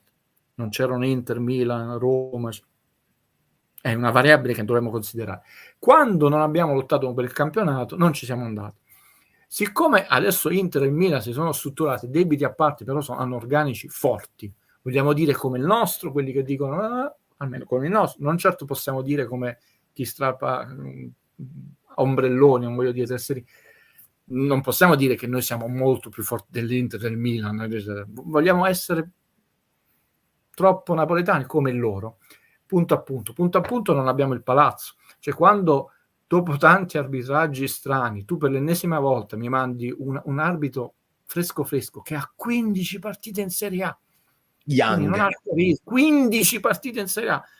Cioè, tra lui e me stanno solo 15 partite di differenza, che se mi metto fra un po' lo raggiungo. E tu non mandi alla prima in classifica, come siamo stati per tutte queste domeniche, sempre quasi esordienti, e mandi Orsato solo quando sta Infantino in tribuna. E questa è una variabile che dobbiamo... Nel nostro collaboratore ci sono 15 partite di differenza solamente. Fantastica questa cosa. Non è che sono tantissime, datemi un anno, lui raggiunge 40, io ne faccio 30 e siamo quasi... Nemmeno un girone di andare, nemmeno un girone. Però non sono variabili che non vanno messe. Nel famoso quadro che feci all'inizio, ho detto, voi dovete mettere questa cosa. Napoli all'organico più forte dell'Orense, va bene, però mo mi mando uno scheletro, va bene, però vogliamo mettere la variabile società, vogliamo mettere la variabile ambiente, vogliamo mettere che al San Paolo Maradona settimana scorsa stavano 20.000, 22.800 persone e a San Siro ce ne vanno sempre 49.000, 52.000. Allora qualcuno sulle guido il Covid, ok, con le regole anti-Covid il San Paolo Maradona, io lo chiamerò sempre San Paolo, può ospitare 41.550 persone, 42.000 per il tornamento, 41.500. Quindi da 41.500 a 20.000, 22, 23, 24, la metà.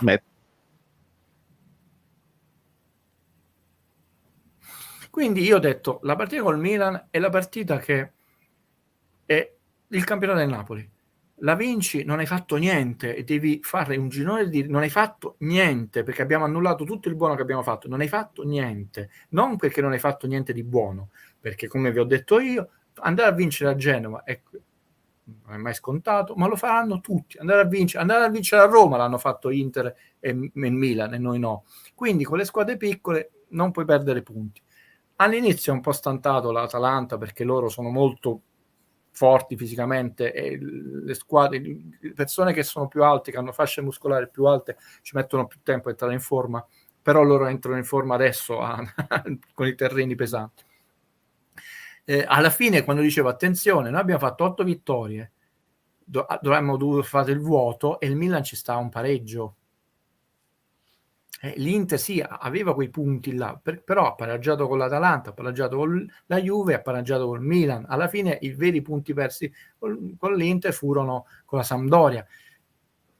Non abbiamo scavato il vuoto. Facile che chiude il girone d'andata con una sola sconfitta e quello alla fine è quello perché tu puoi perdere 3 volte in un campionato se vinci lo scudetto, 3,4 abbiamo visto la media. Ho detto vogliamo essere buoni quest'anno 5, però più di 5 che è il massimo tra l'anno di Sarri 7, in realtà è 3,4 la media. Diciamo che 4 è una cosa diciamo di buon senso. Io sempre nel vostro canale ho detto vogliamo essere larghi di manica come si diceva un tempo, quest'anno 5, però più di 5 no. E nel caso il Napoli perde sono 3 sconfitte consecutive che con Gattuso non abbiamo mai fatto nell'anno scorso, pur perdendo tanto. Ci siamo fermati sempre a 2. Allora Guido, mentre tu mi mandi quello che mi devi mandare, Giorgio ti chiede, Guido e Vale, ma per il Napoli per il prossimo futuro non dovrebbe alzare un po' la media per quanto riguarda l'altezza media, altrimenti continueremo a soffrire contro queste squadre molto fisiche? E questa domanda me la ricollego anche a chi mi chiedeva di Parisi, che per me è un ottimo terzino, ma qualcuno mi diceva anche lui è un po' bassino. E in effetti quando ci è venuta a mancare la fisicità di Anghissà, che aveva un po' aggiustato delle cose a inizio stagione, mi sento di sposare questo discorso che fa Giorgio Mele e vediamo, anche perché con la velocità sicuramente tu metti in difficoltà certe squadre, ma altre, le famose partite dove la seconda palla devi lottare, il casino a centrocampo, Mario Rui non lo puoi mettere a centrocampo, ci va Di Lorenzo a centrocampo, non a caso. Non è solo una questione, sta per arrivare di centimetri, è una questione chiaramente di centimetri, di peso, di tecnica, di intelligenza tattica, di carisma. No? Noi prendemmo Verdi a 25 milioni più bonus facilmente raggiungibili, abbiamo preso Spina a 3 milioni e mezzo. Ogni domenica si parla di Ospina che è Pippa. Può anche essere così, però abbiamo preso 3 milioni e mezzo. Verdi, la prima partita che venne a giocare al San Paolo, che era stato quasi acquistato dal Napoli, era Napoli-Torino. Dopo pochi minuti si è strappato per l'emozione, proprio se c'è contrattura. È venuto a Napoli, a parte un bel gol che facemmo, mi sembra, col Bologna, una bella azione, non ha mai reso, è tornato nella sua dimensione, che non mi permetto di dire Verdi out, no? Noi abbiamo visto l'attaccante dell'Udinese, no? Che qualcuno ha associato a Napoli. Beto. Bene, Beto, con la partita col Milan. Una cosa è giocare lì, una cosa è giocare al San Paolo, anche se adesso è vuoto, dove ti mugugnano immediatamente al primo passaggio sbagliato. Una cosa è perdere 3 partite di seguito con l'Udinese, dove capita in una stagione e capita nelle stagioni. Una cosa è perderla del Napoli, dove è Gattuso out. Quindi Beto non è buono, no, però ho detto, quando dico attenzione per quanto si è fatto Vecchiarello, ma non è il mio commento di Merz, perché poi devi dimostrare di avere quella forza e quella personalità per reggere una piazza che è diversa da una piazza, diciamo, che ti coccola di più come il Sassuolo. Certo. Ti sto per mandare la cosa, quindi sì, dispiace a tutti per Verdi, perché poteva fare qualcosa in più sicuramente. Forse oggi alla fine lui tra l'altro non è andato via, diciamo, sbattendo la porta, ha chiesto di andare via, quindi, ma lo disse Pavoletti, no? L'Arcadia è andato a Napoli per una cifra mostruosa e poi è tornato al Cagliari e ci abbiamo rimesso dei soldi, nonostante qualcuno ha detto di no. E si era integrato bene con i ragazzi, era l'anima della festa, però poi lui lo disse, tra l'altro si è trovato con un Napoli dove c'è ancora Hamsik, Allan e compagnia bella. Lui si è reso conto, ha detto: io non sono in questo livello.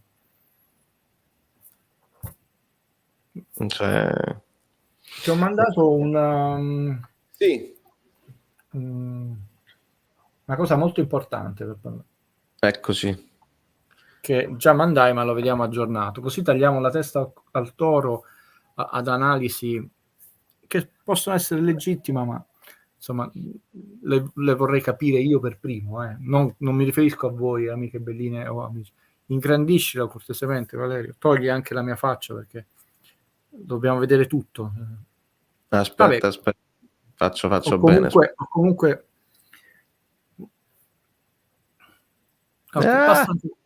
no, voglio vedere anche la media punti, perché mi interessa tutto. Grazie, perfetto. Allora, Così. questi sono il rendimento degli ultime 112 giornate. Praticamente sono 3 campionati, mancano 2 partite e 3 campionati, no? Perché c'è un girone di ritorno, poi un'andata e ritorno e il girone di andata adesso, ovvero da quando Hamsik ha lasciato il Napoli, lo dissi, è aggiornato all'ultima domenica. Come vedete, no? Quando Guido diceva è quinto, partiamo dal quinto, l'anno scorso comunque noi quinti siamo arrivati. Abbiamo preso come intervallo 112 giornate, che sono tante. Cioè, basti pensare che nel girone di ritorno 2019 Napoli aveva Ancelotti, Hamsik, Albiol, poi furono ceduti. Albiol si fece male, poi è stato ceduto. No? Nel 2020 Ancelotti, Gattuso, adesso abbiamo Spalletti. L'Inter aveva Conte, adesso Inzaghi, eccetera, eccetera. Quindi è un intervallo di tempo importante, no? Sono 3 campionati, mancano 2 partite, le ultime 2 del girone di andata. In questi 3 campionati Napoli è quinto. Quindi quando l'altra volta vi ho detto vorrei capire dai miei colleghi in base a quale parametro noi stabiliamo che la rosa del Napoli è la migliore dell'era De Laurentiis, se dovevamo vincere lo scudetto, Gattuso auto, comunque competere per lo scudetto, monte ingaggi no, il valore da bilancio no, i minuti impiegati no, adesso andiamo a vedere comunque tutte queste cose numeriche, soldi, cose che non contano, i punti che questi ragazzi in questi 3 campionati, 3 hanno fatto in campo. Allora, i punti che questi ragazzi di 3 rose, alcuni sono in comune, alcune sono cambiate, hanno fatto in campo sono la quinta squadra. Quindi, in realtà, il mio parere, che è uno degli infiniti, sia chiaro, non è che impongo nulla, però è dattato sinceramente dal buon senso e da valutare quello che purtroppo è stato il percorso. Poi lo analizziamo questo percorso.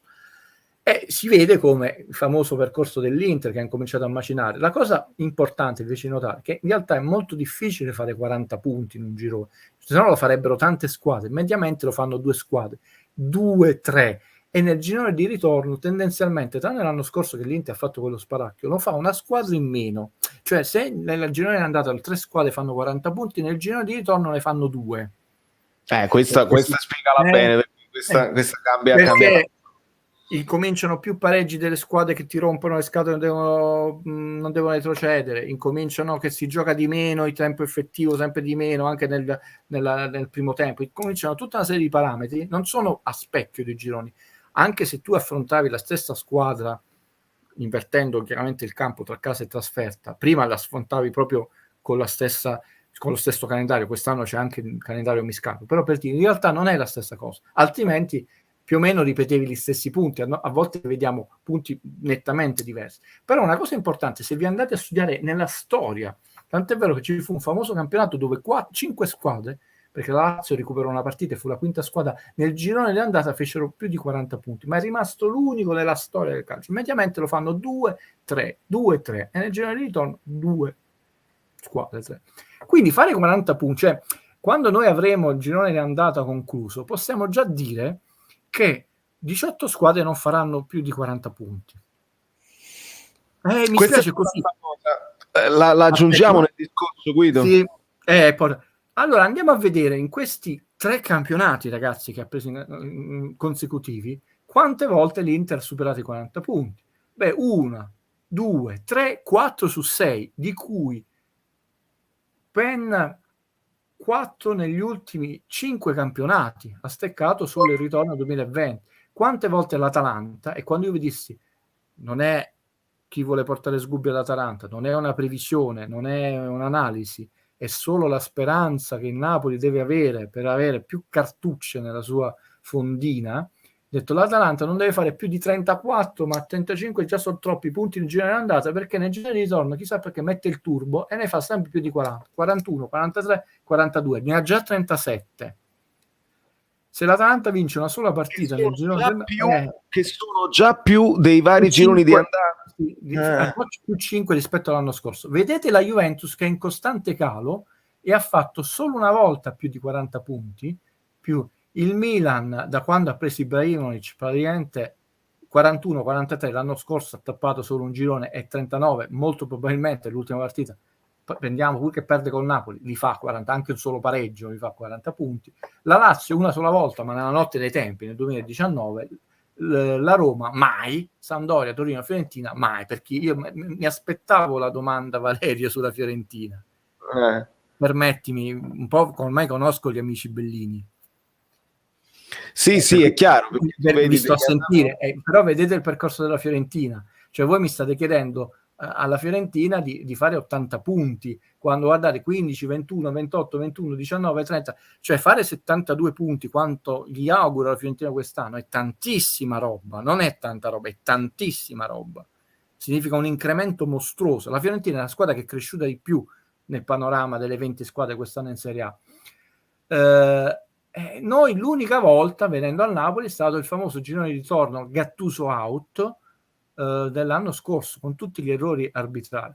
Allora la domanda che noi dovremmo farci, amiche Bellini e amici Bellini, e quindi intanto vi chiedo per una volta nella vita di non pensare che io insomma posso influire, cioè voi vi ricordate il Napoli-Atalanta del 2019 quanto è finita e potete mai pensare che io stavo lì, madonna, gufo, non siamo ridicoli se mai ricordate quanto è finita.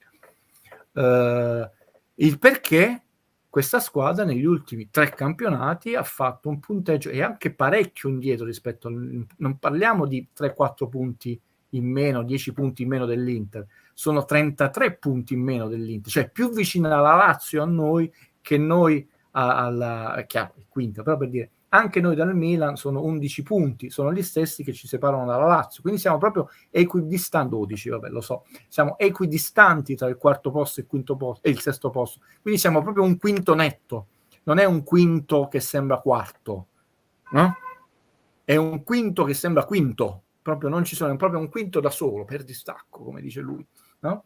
E l'Atalanta è un'Atalanta che sta facendo sempre più un percorso, perché ha superato addirittura la Juve in questi 3 campionati. Diceva, perché questa squadra ha fatto un punteggio da quinto posto? Allora lì uno deve valutare, perché probabilmente, per quanto possono essere bravi, vari Insigne eccetera, sono giocatori che a un certo punto fino a lì arrivano, poi ti toppano quella partita, perché a un certo punto la società si sta zitta nei momenti cardine e l'errorino dell'arbitro, come grave non aver dato il rigore su non il fallo di mano su Elmas o il fallo di Nuca su un altro tiro, il fallo di mano sul tiro finito sul palo di Petagna, che era il braccio così, e lui ci va a prendere la palla volontariamente col braccio, però tu fai lo stacco di montaggio e non fai vedere quell'azione. Ma perché la società diciamo accetta tutta una serie di errori ricorrenti? Perché l'ambiente pompa i tifosi che ci stanno a credere e ogni anno partiamo per il campionato e ogni anno se a gennaio succede questo, come le stesse cose? Allora sono queste le domande che uno si deve fare, perché poi alla fine i punti che vi piacciono meno, e io vi posso assicurare che non ho influito su una di queste partite, non del Napoli, Ma come? no, mi spiace, sono questi. Quindi intanto uno li deve accettare, pure nelle ingiustizie di alcune partite, ma pure nella sfortuna, perché per esempio il fatto dei pali non è il primo anno, detto è successo già, detto, quindi noi ci dobbiamo domandare perché il Napoli prende tanti pali, perché un anno è sfortuna, certo che siamo sfortunati, però se si ripete sempre, noi nella stagione 2017-2018 abbiamo preso 18 pali. Nella stagione 2018-2019 abbiamo preso 29 pali. Valerio, 29 solo in campionato, primi in Europa. Nella stagione 2019-2020, sai quanti ne abbiamo presi, Valerio? 25. Siamo un po' peggiorati, ma sempre primi per distacco. Allora, queste cose, se sono amiche Bellini e amici Bellini, se sono ricorrenti, è sempre premesso che vi posso assicurare che non sono io che deve finire sul palo, e noi ci dobbiamo domandare che è questione di emozioni, è questione di carisma, è questione di allenamento, ma questo ce lo dovrebbero spiegare i colleghi che incominciano a fare domande sensate e tecniche intelligenti all'allenatore, e non ti hanno rubato la Panda, ma che cosa pensi di Napoli? È cambiata. È cambiato. Sì. Qualche anno fa scusa Valerio, il dato dei pali di quest'anno, scusa se non ti interrompo più, cioè, dispiace come dispiace, ma non è una novità, ad esempio. E perché non è una novità? Cioè, è tutto in linea purtroppo con i pali che noi prendiamo. Qualche anno fa, anche tra i tifosi del Napoli, si invocava il ritorno delle milanesi alla competitività per poter sperare di rompere l'egemonia juventina e sperare nello scudetto. E invece, il problema è che noi non siamo rimasti, ma perché poi non siamo rimasti nella competitività, ci siamo messi al posto di... il Milan ha preso il posto nostro.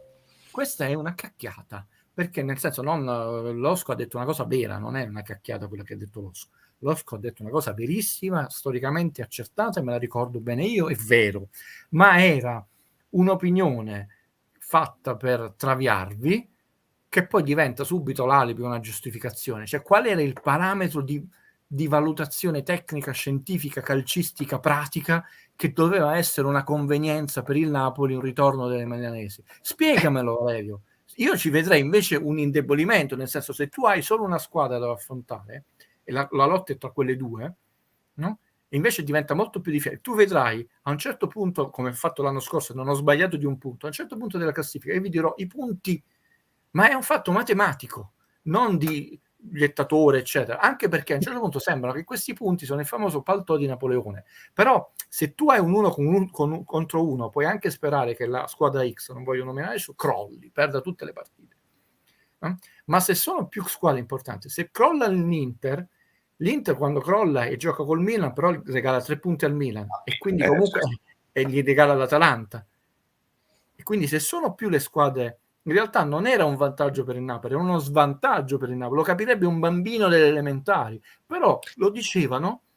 Ti spiego come arrivò questa cosa, perché io me la ricordo bene. Dato che all'epoca della sparizione calcistica di Inter e Milan ci sembravano molto vulnerabili e la Juventus ci sembrava impossibile da battere, ci siamo detti: se la Juventus perde un po' di terreno e tornano le milanesi e magari c'è più equilibrio anche politico, il Napoli, che magari noi avevamo negli occhi il Napoli che faceva 91 punti eccetera eccetera, può approfittare nel marasma generale, la Juve toglie qualche punto all'Inter, l'Inter toglie qualche punto al Milan, lottano tutte, il Napoli resta lì e fa il suo dovere eccetera eccetera. Nel frattempo noi siamo andati purtroppo in parabola discendente, e sono i punti che lo dicono, da Ancelotti, Gattuso in poi, siamo andati in parabola discendente. È salita l'Atalanta, è tornato il Milan e l'Inter ha preso il posto, perché ho detto una cosa errata, è l'Inter che ha preso il posto della Juventus, prendendo anche il dirigente che sposta anche delle cose politicamente, e loro hanno fatto il saltino mentre la Juventus è cominciata a scendere. Questa poi è la ricostruzione degli ultimi 4 anni. Sì, io vorrei chiarire un punto, Valerio, perché poi non mi prenderò una cazziata da chi mi ama. Io sono molto più appassionato di tutti voi messi insieme, non è quello il problema, perché non vorrei sembrare un robot. La partita, la squadra, l'amore, la passione, c'era una nota pubblicità di una nota macchina sportiva, no? Le passioni si provano, non si spiegano, me lo ricordo ancora, che non nominiamo se no facciamo pubblicità. Ecco, le passioni si provano, non si spiegano. Però io, quello che non avendo più 15 anni, non capisco perché finita la partita o prima della partita, in nome di questa passione tu debba diventare un merito cretino. Questo io alla mia età non lo accetto più, perché non ho 15 anni. Quindi la passione, ma non solo continuate ad avere, alimentatela, gioite, perché si deve avere passione dei propri colori, no? Anche di un solo gesto tecnico, di tante situazioni, perché dovrebbe dare gioia, dovrebbe dare anche amicizia, anche l'amicizia nello sfottò, che sia realmente sfottò, quindi ironia intelligente, mai maliziosa, mai che deve suscitare invece poi astio e polemica, perché anche quello è bello, fa colore nello sport. Quello che non va bene è un'analisi a cacchio del calcio, in nome di qualcosa che io non capisco più alla mia età, che non può essere in ragione della passione. Quindi la gioia ci deve essere, però dopo l'analisi deve essere onesta, e se tu hai fatto un punto hai fatto, poi lì no? E questo, non so, a me probabilmente non riesco manco oggi a spiegarlo, sembra un concetto abbastanza semplice perché l'ho fatto mio. Quando io dico, e ormai posso quasi dirlo con abbastanza certezza, che questa sarà la 22esima classifica e non sbaglierò, beh, il problema non sono io di 21 anni acquisiti, il problema com'è che troppe persone e in base a passione, interesse, e beh, ci sono tanti fattori che entrano nello sport, le amicizie con i procuratori, con i dirigenti che forse anche in buona fede ti fanno dire certe cose, il fatto che tu sei ospite di una trasmissione alla radio, non puoi mai essere non tranchant, dire però non prendiamoci in giro. A me non è che fa piacere dire che la Salernitana sta messa malissimo, però ragazzi, quanto può fare? L'ultima partita la vince, con l'Udinese fa 11 punti e ne fa 37-38, quelli sono i punti che deve fare il giro di ritorno, cioè poi se vogliamo prenderci in giro, però quelli è il girone di ritorno del Milan dell'anno scorso. Del Milan dell'anno scorso, cioè rendiamoci conto. E quando tu hai superato la quarta, quinta giornata, tu non è che puoi sperare che una squadra del genere poi vinca 8 partite di seguito, una squadra che non è riuscita a vincerne 2 in un girone. Quando l'Atalanta l'anno scorso poi doveva dire, ma se una squadra è andata così bene, non è che poi negli ultimi, insomma, mancano 7 partite, ne doveva perdere 5 su 7, vale? È lungo.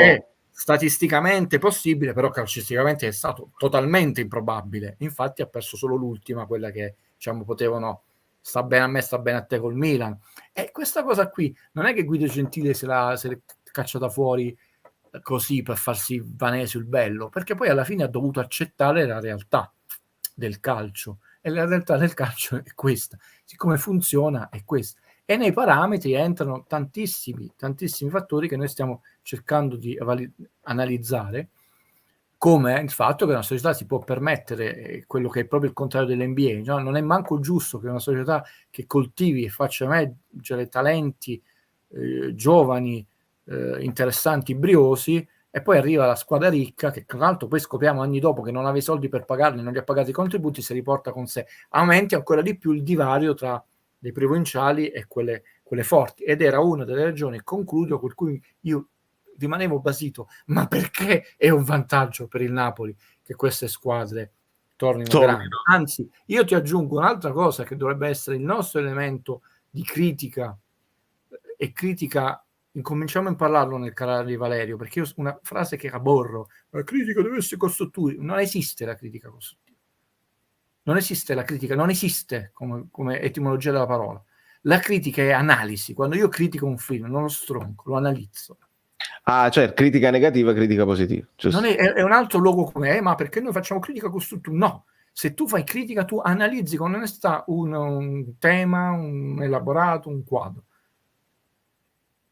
Infatti lo analizzi e spieghi il perché, e non è né costruttiva né distruttiva, perché se la critica è basata su elementi di studio, perché tu sei un professionista che ha studiato ed è onesta come deve essere, punto, è critica. Non c'è bisogno mi sembra uno spiegone di chi ha la coda di paglia, Valerio. Allora nel canale di Valerio io non vorrò mai sentire, ma noi qui non facciamo critica costruttiva, non facciamo analisi. E l'analisi, se è onesta e fatta da gente preparata, è analisi, non ha bisogno della giustificazione che sia costruttiva o distruttiva. Quella è di gente maliziosa che smette le mani avanti. Allora il punto di critica che noi dovremmo fare, perché una società che per 4 anni consecutivi non è mai successo, è andata in Champions, si trova ad elemosinare un posto in Champions adesso, visto che è vero che lo scudetto non l'aveva visto, manco col binocolo, forse sì, l'aveva assaporato, però 4 Sarri, il primo anno di Ancelotti, 4 qualificazioni in Champions, di cui 3 ampiamente raggiunte nel girone di ritorno. Lì lo possiamo dire, a 5 giornate dal termine tu eri già in Champions, cioè, quindi potevi fare la programmazione della stagione estiva, del calciomercato, invece sempre in ritardo questo calciomercato, sempre all'ultimo con quelle cose che poi, ma al Napoli si parla all'ultimo colpo di mercato. Allora andiamo a vedere tutte le stagioni del calciomercato del Napoli, chi è arrivato negli ultimi giorni di mercato,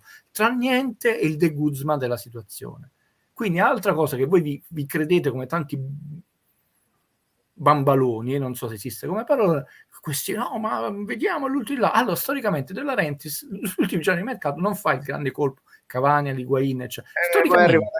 E quindi ti diranno anche. Allora, la domanda è: perché una squadra che aveva il vantaggio di 4 qualificazioni Champions, messa lì, che non aveva avuto l'Inter, il Milan, mi sembra Max Allegri, guido, perché non scalano? E Max, non scalano quei punti perché non erano qualificati in Champions League, non avevano accumulato punti in Champions League e non devono scalare. Quello che era un elemento negativo per quest'anno, perché ovviamente non fai 10 più 10 più 10 più 10 50. L'anno prossimo è un elemento positivo perché anche 4 punti in più, tu hai 4 punti in più, non stai scalando nulla. Invece una squadra che ne scala 20 o ha fatto un anno con 20 punti, 20 e 20, non ho perso potenziale, oppure perdi, anche se tu ne avevi 20, ne fai 12, hai meno 8, non diciamo. Quindi questa è la ragione. E hai detto: perché noi ci troviamo in questa situazione? Dove abbiamo sbagliato? Perché qualcosa avrà sbagliato la società, visto che 4 qualificazioni in Champions e tu adesso non ci vai in Champions. Cioè tu dovevi metterti lì e non ti toglie nessuno dalla qualificazione in Champions, Valerio. Lo scudetto lo lascia all'Inter o alla Juve, ma la qualificazione in Champions. E invece l'Atalanta è diventato il nuovo Napoli, che nel frattempo a settori sta battendo lo stadio e lo sta ricostruendo a settori, prima la curva, poi la tribuna, poi farà l'altra curva. C'ha un settore giovanile che sforna un sacco di giovani che dà in giro, fa soldi, e sono elementi di valutazione che, tolta l'emozione che deve rimanere a tutti voi della partita, la gioia di tifare i colori azzurri che deve rimanere non solo inalterata ma diventare sempre più gioiosa nella vita, però poi finita quella, l'analisi deve essere vera. Perché abbiamo perso competitività nonostante noi eravamo, dopo la Juve, la società più in vantaggio delle altre? È il nostro interrogativo. Io poi sono infelice perché mentre un buon, lo posso dire penso senza tema di smettere, un buon 90% di tutti quelli che seguono assiduamente lo vogliono fare, eccetera, eccetera. Poi c'è un 5, la differenza c'è il 90, poi c'è un 5 che magari non parla proprio e vogliono solo ascoltare, e poi c'è un 5 che fa così, no? E sono io infelice perché Alberto Lorusso viene a scrivere cose trancianti da sempre su questo canale. Poi c'è stato un periodo in cui non è venuto, ok? E si è preso una bella pausa e va bene. Evidentemente non gli è piaciuto come lo facevo e sono d'accordo.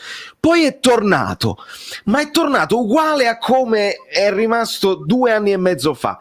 Se quando tu dicevi Mario Rui non è buono 2 anni e mezzo fa e faceva errori in una continuazione, uno poteva anche dire non sta giocando bene, eccetera, eccetera.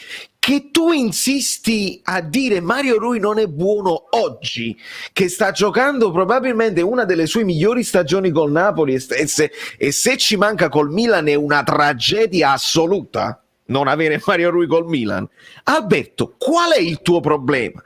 E il tuo problema è lo stesso che hanno quelli che l'attacco a Insigne è preventivo. Si vince senza Insigne è perché non c'era Insigne, si perde con Insigne è perché c'era Insigne, e invece scoprite che il Napoli vince e perde con e senza, e non volete capirlo questa cosa qua, e questa cosa è la mia, come si dice, la mia maledizione, Guido, perché comunque non lo debelli, in qualche modo non riesci a debellarlo, la ghigliottina che dicevi tu. Sì, non posso. Napoli, Roma-Napoli, no? La squadra tranne Dem, eccetera, era al completo. Simen, avevano Fabian, chissà, Insigne, cose, era al completo. E alla fine si è accontentato di un pareggio. Napoli-Verona, la squadra era al completo. Siccome hai detto quelle famose crepe, con l'Inter noi abbiamo perso, lo sappiamo, per la frattura allo zigono, all'orbita oculare Osimhen, abbiamo perso KK, poi dopo abbiamo perso un'altra partita col Sassuolo, con l'Atalanta, però diciamo queste partite, Roma, anche con la Salernitana, abbiamo vinto 1-0, abbiamo sofferto. Allora domanda, tipo con l'Empoli, il problema è stato Mario Rui o Aspetta, dico, il problema è stato Mario Rui o che segniamo poco? Il problema è che stiamo scendendo non solo nelle percentuali, quelle che io dicevo, noi abbiamo percentuali di realizzazione e io mi sono messo come una pittima veneziana, direbbe mia nonna. Però il Napoli c'ha il 38,2% di realizzazione. L'Atalanta c'ha il 45, quasi 46%. Non è che arriva quel gol, perché poi quel gol che abbiamo preso, è vero, l'abbiamo preso dopo che loro non erano manco usciti dalla metà campo, però dopo li hanno mangiati. Casomai non facevano quello, sbagliavano quello, però al terzo che invece hanno mangiato facevano gol. Se loro hanno il 45% di realizzazione, cioè il Milan che aveva il 52%, e infatti ho detto queste partite sta scendendo con la Fiorentina, c'è il 49%.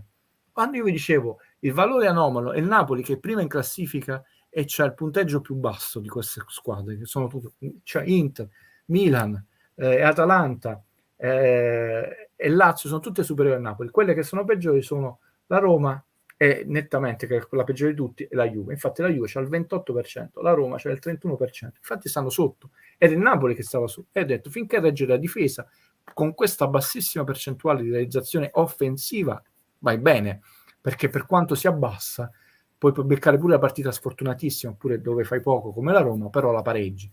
Appena non hai questa difesa così impenetrabile, sono cavoli amari, perché così non vai da nessuna parte, non vai né a vincere lo scudetto né in Champions, è troppo basso. Fatemi una ragione, non è iettatura, è studio dei dati, punto. Lo vuoi accettare? Non lo vuoi accettare. Mario Rui è il problema. Il problema sono tanti problemi. Tra l'altro una squadra che produce molto meno dell'anno scorso, perché se io ti cito adesso i dati aggiornati, lo so che saranno noiosi per chi dice Mario Rui out, però me li ero preparati per te, e sono parecchio in meno. Cioè le altre squadre stanno crescendo, tipo la Roma è una squadra che se risolve i disequilibri tattici che sta avendo tremendi con Mourinho, Quindi se non spacca spogliatoio e società, la Roma è una squadra che può essere pericolosa, può diventare la nuova Fiorentina, perché produce tanto, però è disorganizzata tatticamente. Noi l'anno scorso, a questo punto della stagione, avevamo tirato 17,3 tiri a partita, 294 contro i 266. Abbiamo perso 2 tiri a partita, 15 tiri a 17,2. Nello specchio, sapete quanti abbiamo tirati? 89. L'anno scorso 134, 7,8 a partita contro 5,2. Cioè tiriamo 2 tiri e 6 in meno a partita. E il problema è Mario Rui. Sapete quanti ne avevamo subiti? 145 contro i 177, di cui 53 in porta e i 60. Avevamo commesso 157 falli contro i 209. Siamo ancora la squadra che fa meno falli, ma l'anno scorso eravamo la squadra che faceva meno fallissimi. Proprio niente, non arrivavamo a 9 a partita. Questi sono fatti reali su cui avevamo fatto già 120 calci d'angolo, 77. A noi le partite sembra che battiamo tanti calci d'angolo, invece pochi. Cioè producevamo molto gioco offensivo, molto gioco, e comunque davamo poco. Non arrivi mai sul fondo per creare il solo cross. Abbiamo concesso tanti tiri puliti e quindi quei 53 tiri a partita sono diventati 18 gol. Troppi tiri con il centro dello specchio della porta aperto e non laterale. Abbiamo subito, me lo ricordo, c'ho tutti gli specchi, poi un giorno vi farò vedere tutta la statistica di che tipologia di gol prendeva il Napoli. Cioè da destra dell'area piccola, cioè proprio studio maniacale, ragazzi, altro che secco. E noi prendevamo sempre lo stesso gol. Noi abbiamo preso a un certo punto tutti i gol dentro l'area piccola. E grazie a cacchio, quando tu concedi un tiro dall'area piccola, che ricordiamo è 5,50 m, la porta poi ho controllato, ricordavo bene, 7,32 per 2,44, quindi il mio esimio collega che se la prende, come si chiama, ha sbagliato di mezzo metro di larghezza e 20 centimetri di, però critichiamo Spina. Basta andare su Wikipedia, 7,32 per 2,44, non è 7 metri d'altezza. Comunque sono sempre 32 centimetri in più. Dammeli a me. E allora se tu concedi tiri nell'area piccola, ragazzi, so cavoli non concedere gol con tiri così ravvicinati. Allora le cose poi, dopo l'enfasi della partita, vanno, se uno vuole fare un'analisi onesta, non fa figuracce, come provo nel mio piccolo, vanno viste. E purtroppo io posso essere tifoso quanto volete, io ho detto col cuore, io lo scudetto lo darei a tutti voi, ma non uno a testa, non uno in generale, ma non ve lo posso dare, come non posso influire con il risultato di una partita, uguale, non posso darvi né la gioia né nel dolore, posso dare la gioia di condividere la passione per un grande sport, questo sì, questo ce lo possiamo concedere, anzi ce lo dobbiamo concedere, però perché vi devo raccontare una cosa che poi se uno vuole invece dice va a controllare, dice Guido ha detto una fesseria, io non me la prendo questa responsabilità, Vale. Assolutamente. Mentre arriva la richiesta magari di mettere in relazione il numero di infortuni subiti dalle squadre ogni anno e il numero di punti per campionato, questa è una bella analisi, ragionandosi sì, siccome nelle vacanze natalizie recupereremo quella degli arbitri Max Allegri, questa è una bella domanda, facciamola, come no, è una domanda ambiziosa, sì. Altre cose che interessano possono essere quanti gol su calci d'angolo abbiamo fatto rispetto a quelli battuti, per fare un raffronto con gli anni passati, se sono migliorati, perché noi abbiamo notato quei 2 o 3 calci piazzati anche non calci d'angolo. Però per esempio non ci stanno dando più il partito con la Roma in poi punizioni dal limite, anche quando ci sono nettissime. Appena si sono resi conto che c'avevamo gli schemi pronti. Ma per esempio avevamo fatto quello su schema di punizione, effettivamente è partito con mezza figura di vantaggio, Juan Jesus della VAR, gol da annullare, ma noi siamo realmente sportivi in questo canale, non c'è manco bisogno di dirlo, non è che già c'è da fare valutazione, è irregolare, punto, finito, fine della storia. E infatti era bello perché eravamo tornati a fare, tra l'altro mi spiace per quell'amico Bellino, rimani con noi però, il passaggio non gliel'ha fatto Insigne, gliel'ha fatto il piedino di Mario Rui per l'ennesima volta. No, ma non c'è speranza. Francesco ti chiede, e questa è una domanda che appena è successo non rispondo. Risponde Valerio per me. No, perché appena è successo, Francesco, appena ho visto sul mio Instagram la foto di Tom Holland con o senza, insomma, tuta di Spider-Man addosso, io subito ho fatto lo screenshot e l'ho mandato a Guido e ho detto: è mai possibile che Guido la sera prima o 2 sere prima ci parla di Keanu Reeves come idea? Io ho detto, io lo dico l'idea: Keanu Reeves al San Paolo per Matrix 4, Neo, la maglietta Neo, e 2 giorni il Paris Saint-Germain fa uscire Spider-Man col numero, cioè è chiaro, no? Da dove un po' poi avanti. Solo di numeri, non si parla solo di numeri, si fanno idee, si danno spunti, si va oltre. Ne penso il meglio possibile, ovviamente non è che posso contraddire. Sai quanti ragazzini, che insomma anche pochi ragazzini che non conoscevano oppure sono indecisi tra su quale operazione simpatia incredibile, operazione insomma, a parte oltre che commerciale, perché si vendono magliette in più del Paris Saint-Germain, un'operazione, ma ti ho detto, anche se fosse solo un'operazione simpatia, e che ci sta di male a essere simpatici nella vita, no? Sorrentino nella sua intervista ha detto una cosa bellissima quando dicevano Troisi, ha detto no, non confondiamo, Troisi era un genio ed era molto simpatico, io risulto spesso un musone antipatico. Ho detto, essere simpatici nella vita non è un difetto. Bello, bellissimo. Un'operazione simpatia non è un difetto, se poi porta anche da un punto di vista del merchandising, insomma un ritorno economico, non è un difetto, per dire. Quindi bravi loro, io l'avevo lanciata mi sembra 2 giorni prima, 1 giorno e mezzo prima, con un altro personaggio. Ho spiegato anche perché mi piaceva l'idea, e mi piace, ci spero ancora, dell'eletto, mi piace proprio la carriera, la vita, purtroppo anche tragica, ma estremamente bella, romantica, piena di significati eleganti, etici di Keanu Reeves, quindi proprio l'idea di associare, non che lui debba diventare tifoso degli azzurri, quella persona, no? E poi chiaramente tu devi andare, io vado a Friuto, no? Quella cosa che potrà essere molto trainante, lì è una questione anche di fiuto, di culo, no? Casomai fa il botto e dici tu, legarti a un personaggio vincente, oltre che un'operazione di simpatia, sei stato bravo tu. Loro sono stati bravi perché farà il botto questo Spider-Man, ve lo dico, emozionerà più generazioni, Valerio, perché mette in mezzo chi è appassionato di quello Spider-Man, di quello di mezzo e di questo qui, quindi bravissimi loro del Paris Saint-Germain, chapeau. Senza dubbio. E per chiudere prendo subito la domanda di God. Sono stati bravi proprio a prendere il momento giusto, perché la Marvel sta intersecando tutti gli universi, prendendo spunto da quello Netflix che era un universo a parte, li vogliono unire, l'universo Disney Plus che te le devi guardare per capire i film. Oramai se ti guardi solo un film potrebbe non bastarti e comunque te lo godi solo a metà, come diceva qualche altra pubblicità.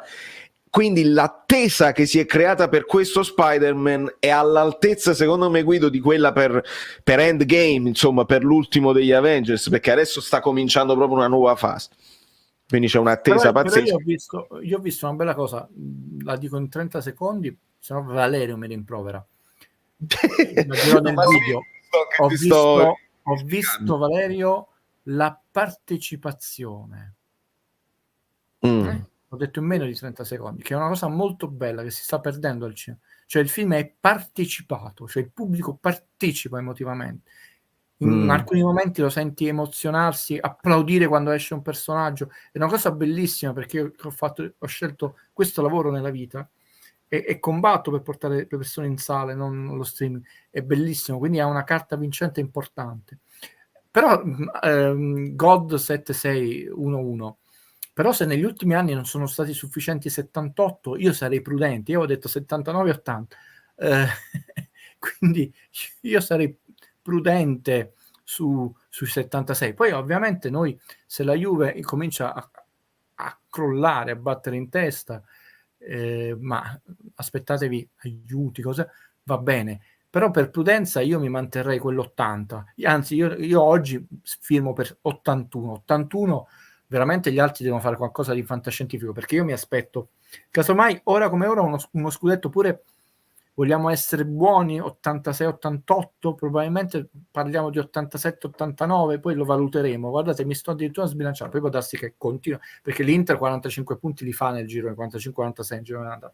Si può mantenere il giro di ritorno, quindi, però è la seconda che sarà alta, quindi possiamo avere una seconda 84 e una terza 83, quindi una quarta, Valerio, possiamo avere una quarta dagli 79-81, quindi questi 76 li vedo per ora.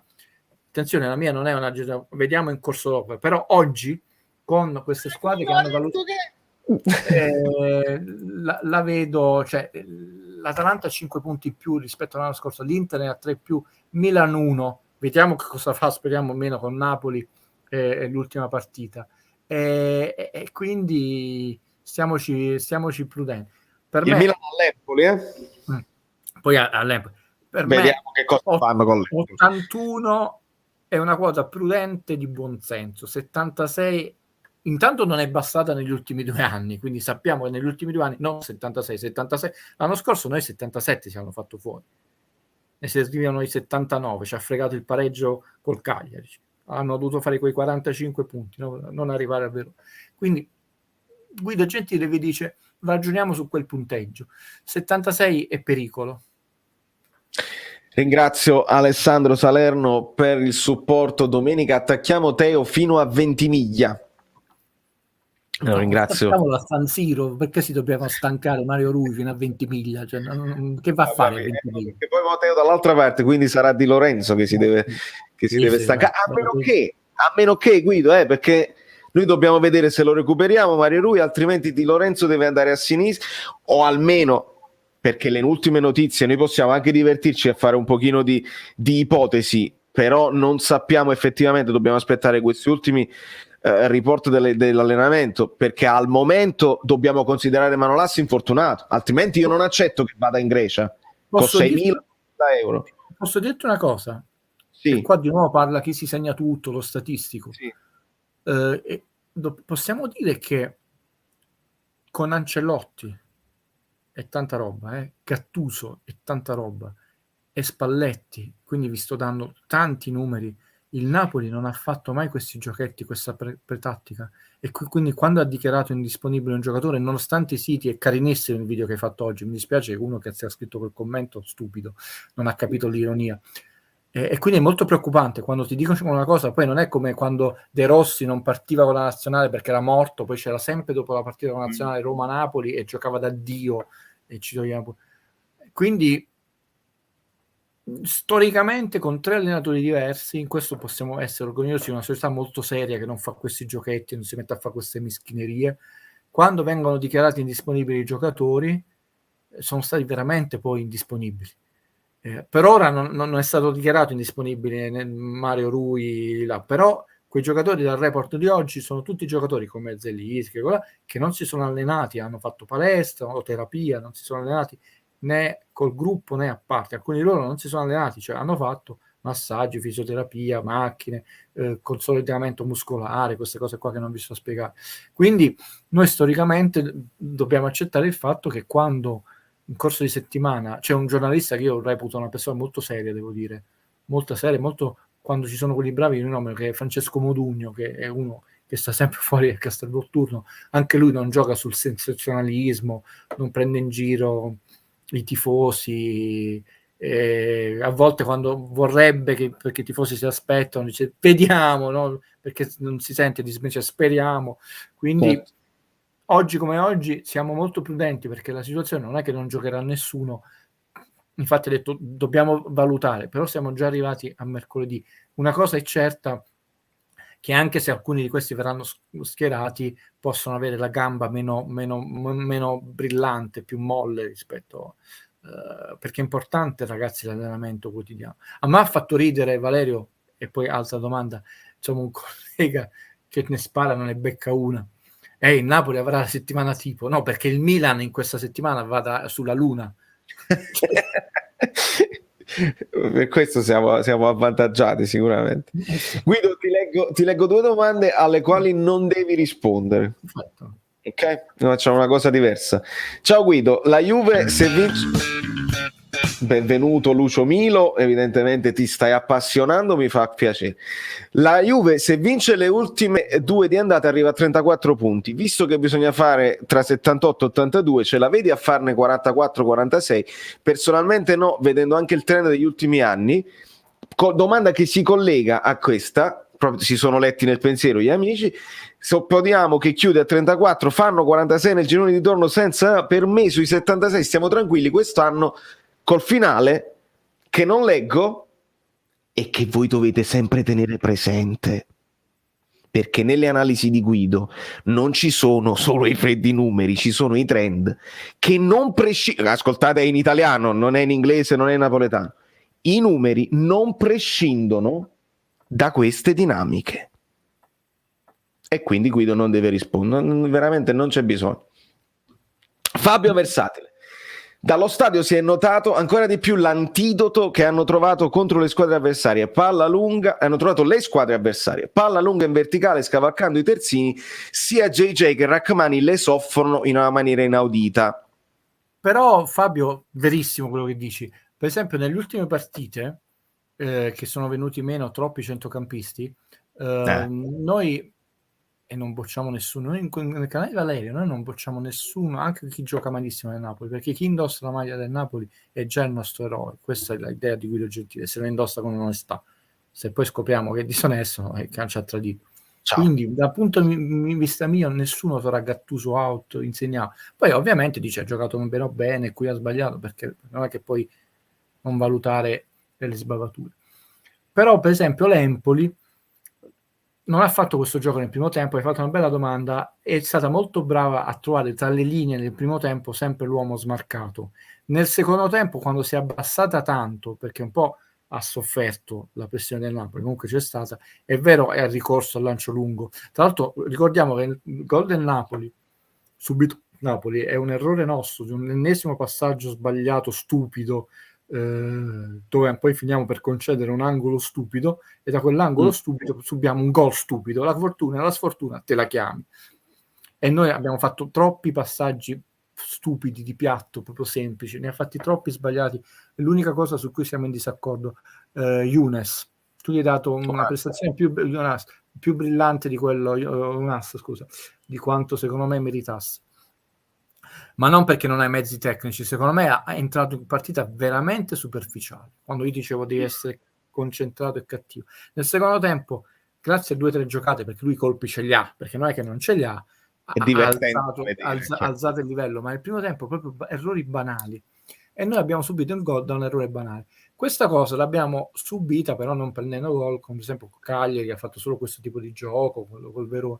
Però noi sono venuti in meno 3 giocatori che erano molto importanti. Fabian, che stava facendo un lavoro sempre più allo Jorginho, anche se gioca meno in pressione alta rispetto a Jorginho, ovvero preventivo, bravo, sui passaggi, quanti passaggi, quello è un lavoro non sporco, perché è una parola brutta, un lavoro sporco, è un lavoro oscuro, meno bello del gol spettacolare che fa. Parentesi, quanto conta la stampa, Valerio, non ti dà punti il campionato, ma l'Inter, gol spettacolare, 19 passaggi, 51 passaggi è stato quel gol di Fabiano, 51, non ne ha parlato nessuno.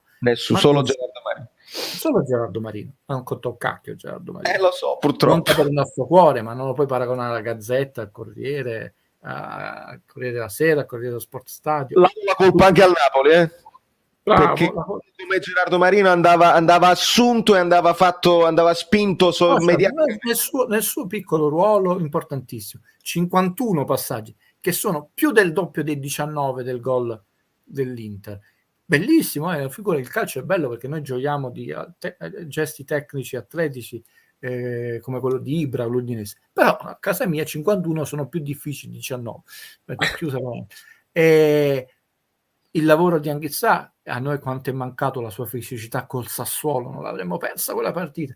E Politano, che copriva, anche se non è ancora stato il Politano in gol esplosivo in attacco, pure se fa sempre lo stesso movimento, però ha imparato a coprire di più, perché Lozano non sta tornando e lascia solo sempre Di Lorenzo. Poi giocatori che fanno diverso, perché vogliamo parlare di cosa che aveva detto Guido settimane prima, Lorenzo Insigne, ma ogni tanto sulla sua posizione vuoi giocare dei compagni, perché noi abbiamo apprezzato tanto il fatto che lo Scapocchione, che non è da Napoli ma al Quit, ti gioca sulla sovrapposizione, facciamo quel bel gol, perché poi Sì. Lorenzo Insigne, vattene, tu l'hai rivista con calma, con l'attenzione, quante giocate sulla sovrapposizione ha fatto Insigne? No, nessuna. Zero. È andato e si è arrabbiato perché lo muravano sempre, quindi ci sono stati non solo quella analisi e quella notazione tattica che ha notato il buon Fabio, però quegli uomini hanno costretto il Napoli, a parte girare di meno gli uomini, poi si è fatto male pure Bobotta, come lo chiami tu, però fanno un gioco diverso. Dem è uno che va a aggredire sul press in alto, Fabio Rui ha capito che non aveva questo pass ed è diventato bravo a intercettare preventivamente i passaggi. Infatti noi abbiamo visto quante volte che si invertivano a volte anche la fascia, abbiamo visto Anguissa molto mobile e Fabian vertice molto basso, ma non basso centrale, era la paura che lui per trovarsi lo spazio andava a trovarsi lo spazio sulle due quei movimenti, perché il calcio ormai l'importanza è il movimento senza palla. Nel primo tempo quante ne hanno dette nelle trasmissioni su Mertens ti ha chiamato sempre la profondità, ma tu non hai avuto il giocatore che ha avuto la personalità di servirlo in profondità, hai preferito tornare alla Gattuso maniera, quando dobbiamo dire fermarti e ritornare indietro, fermarti, ritornare indietro, ma lui ti è andato in mezzo alle righe, ti indicava con le mani, è andato a farti lo scatto e purtroppo abbiamo visto delle giocate che non volevamo vedere più, per dire. Quindi ci sono stati tutta una serie di fattori, quindi non solo quel tipo di passaggio, che chiudo, te lo puoi concedere quando tu produci tante azioni continuative, lo devi accettare che puoi perdere una palla, ti fanno quell'impassaggio, però se c'hai un Koulibaly, una forma credibile, ti recupera il passo, il problema quando tu non concedi, cioè non fai così tante azioni continuative in attacco, concedi non solo quel tipo di passaggio, ma anche l'uomo libero tra le linee di centrocampo. E lì quel giocatore, come a noi, anche alle altre squadre, diventa pericoloso. Ma a me piacerebbe, è uno dei miei sfizi, una volta, una cosa impossibile da fare, vedere una partita con tutti voi insieme, anche dopo, dove io in diretta vi direi, adesso questo già è pericoloso questa azione, vedete qua, e tu dici, quella è seccia, no, perché il calcio è così. E infatti io a volte non capisco quando dei commenti dicono no, è finita la partita, ma quel passaggio non l'aveva fatto Allan, l'aveva fatto Hamsik, perché Hamsik fuori, e si valutano e si danno premi o si criticano i giocatori quando in realtà erano invertite le cose, e quello sarebbe molto utile. Purtroppo noi nel canale, come nel mio canale di cinema, per dire, rispettando le regole, anzi già Valerio a volte borderline, non abbiamo queste possibilità di metterci perché la Lega Calcio ha tutto un suo protocollo, avete visto l'unica cosa, la reaction con la UEFA, non è che io non lo voglio fare o non lo so fare, è che non siamo impossibilitati a farlo, però sarebbe una cosa molto bella, addirittura sarebbe bello farlo in diretta, e voi dite, perché cambierebbe la vostra percezione di vedere una partita dove ci sarebbero meno Gattuso out e Mariano out, perché è vero che ci sono degli errori che comunque vengono fatti, ma uno capirebbe, attenzione che questo errore è scaturito dopo questo e questo, e poi si è trovato, vabbè, nell'1 contro 1 l'hanno superato, però prima ci sono stati anche questi errori. Ma questo poi si evince quasi sempre dalla reaction, che purtroppo non si vede. Tu riesci a farlo con la lavagnetta tattica, spiegando molto bene, però non è che ti sto sminuendo, è statico, cioè, capito? Sei costretto a farlo con una lavagnetta, anche nelle trasmissioni ormai sono sempre di meno, cioè veramente pure di uno screenshot, e questa cosa io la trovo inconcepibile, perché poi in realtà tu aumenteresti il grado di cultura calcistica del tifoso. Più una persona è preparata, più ama qualcosa, che poi sia un quadro, un cinema, lo sport, più lo ama, più lo conosce, più lo vuole conoscere e più lo ama, e diventa un circolo virtuoso dove verrebbero sempre meno le persone violente e volgari. Ci sarebbero, perché c'è una percentuale che non puoi mai azzerare, però sarebbero sempre meno. Quindi io non lo capisco perché non può essere fatto questa cosa, perché porterebbe solo vantaggi al movimento calcistico, lo renderebbe più bello, più spettacolare, più amato. Però io non conto cacchio. Come la differenza dalla telecronaca, quando tu ascolti una telecronaca inevitabilmente vieni un po' influenzato da quello che si dicono, e io per questo la preferisco sempre di più in inglese. Guido, se il Napoli, se riusciamo a recuperare gli infortunati con un rientro veloce in forma, potrebbe fare un ritorno simile scorso anno. Allora, E qua ci colleghiamo anche al fatto che il ritorno è insomma, come hanno detto, nei piedi, non è che il Napoli è una scapocchiona.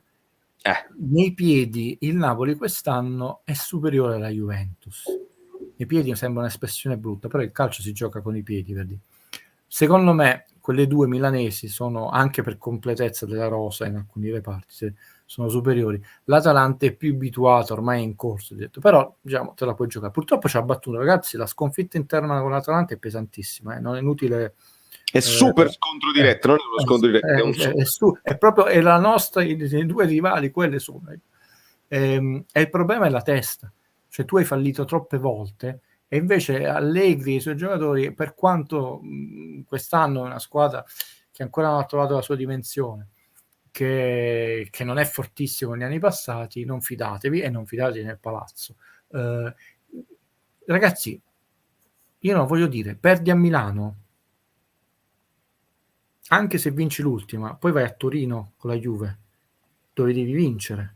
Se pareggi hai -2 rispetto al girone di andata, e allora lì viene i punti che avevo detto io, fai 43 e tu con certe squadre puoi anche cominciare a marcare. È vero che rispetto al girone di andata cominci a fare -2 punti, poi casomai li recuperi con Verona, però siccome hai fatto 43 punti, ne puoi fare pure, cavolo, 37, 38, sono tantissimi.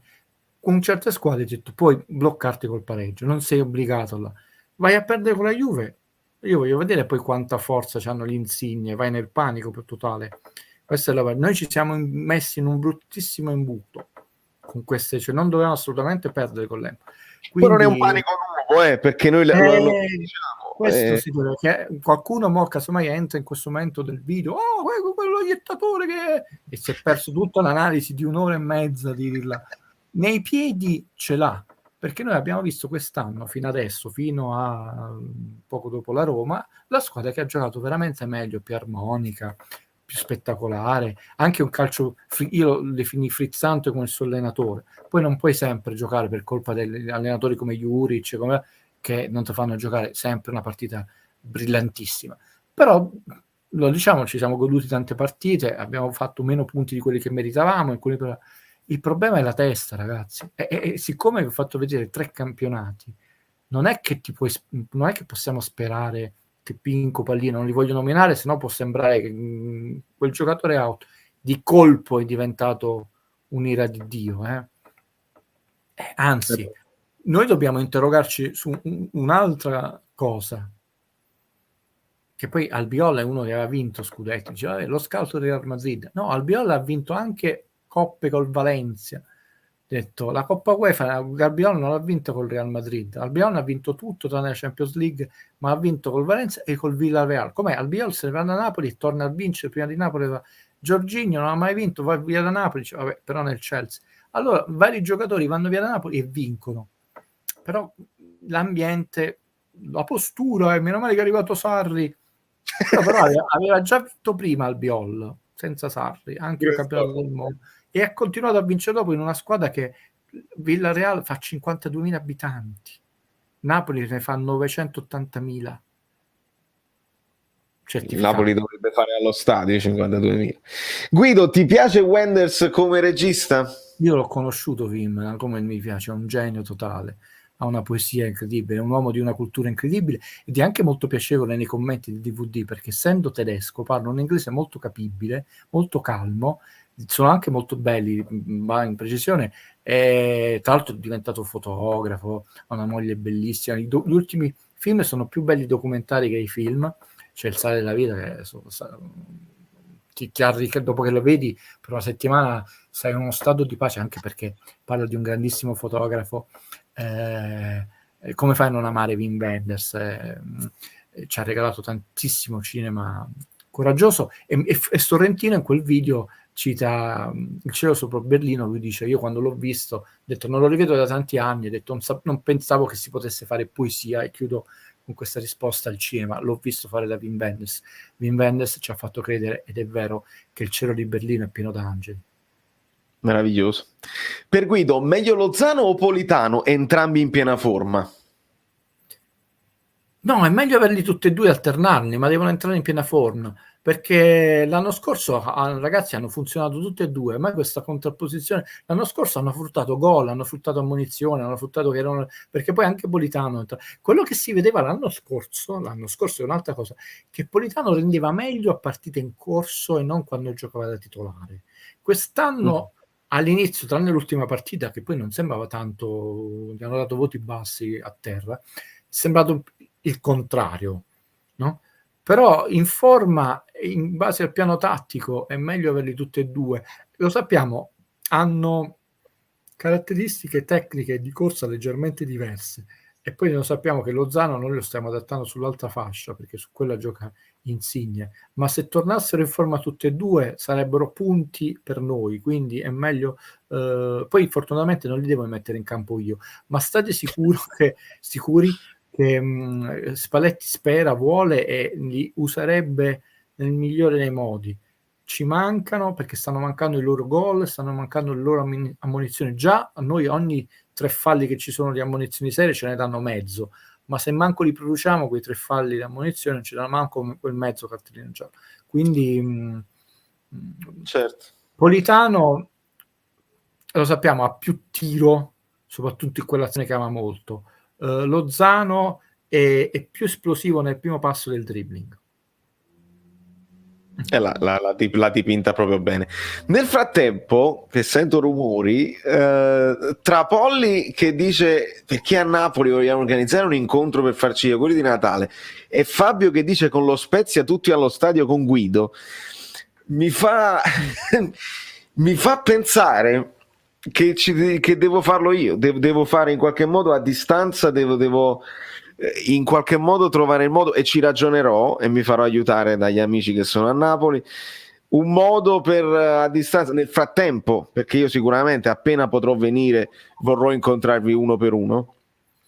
Io sono molto come il mio grandissimo, quello si collega, simpaticissimo, quando ha detto quella cosa l'avrei abbracciato, quindi ci sono persone che hanno altro che seccia, quando ha detto no, io vorrò andare, mi prendo il biglietto prima possibile a vedere Barcellona-Napoli, cioè, non voglio fare il mio lavoro, voglio andare, e io faccio la stessa cosa nei distinti, in curva A, in curva B, in curva sopra, in curva sotto, come si chiama, non vado più molte persone hanno percepito proprio male come Guido Gentile. È colpa mia perché non mi so esprimere, soprattutto in questo nuovo mezzo per me, quindi altro c'è molto cuore ancora in alcuni di noi.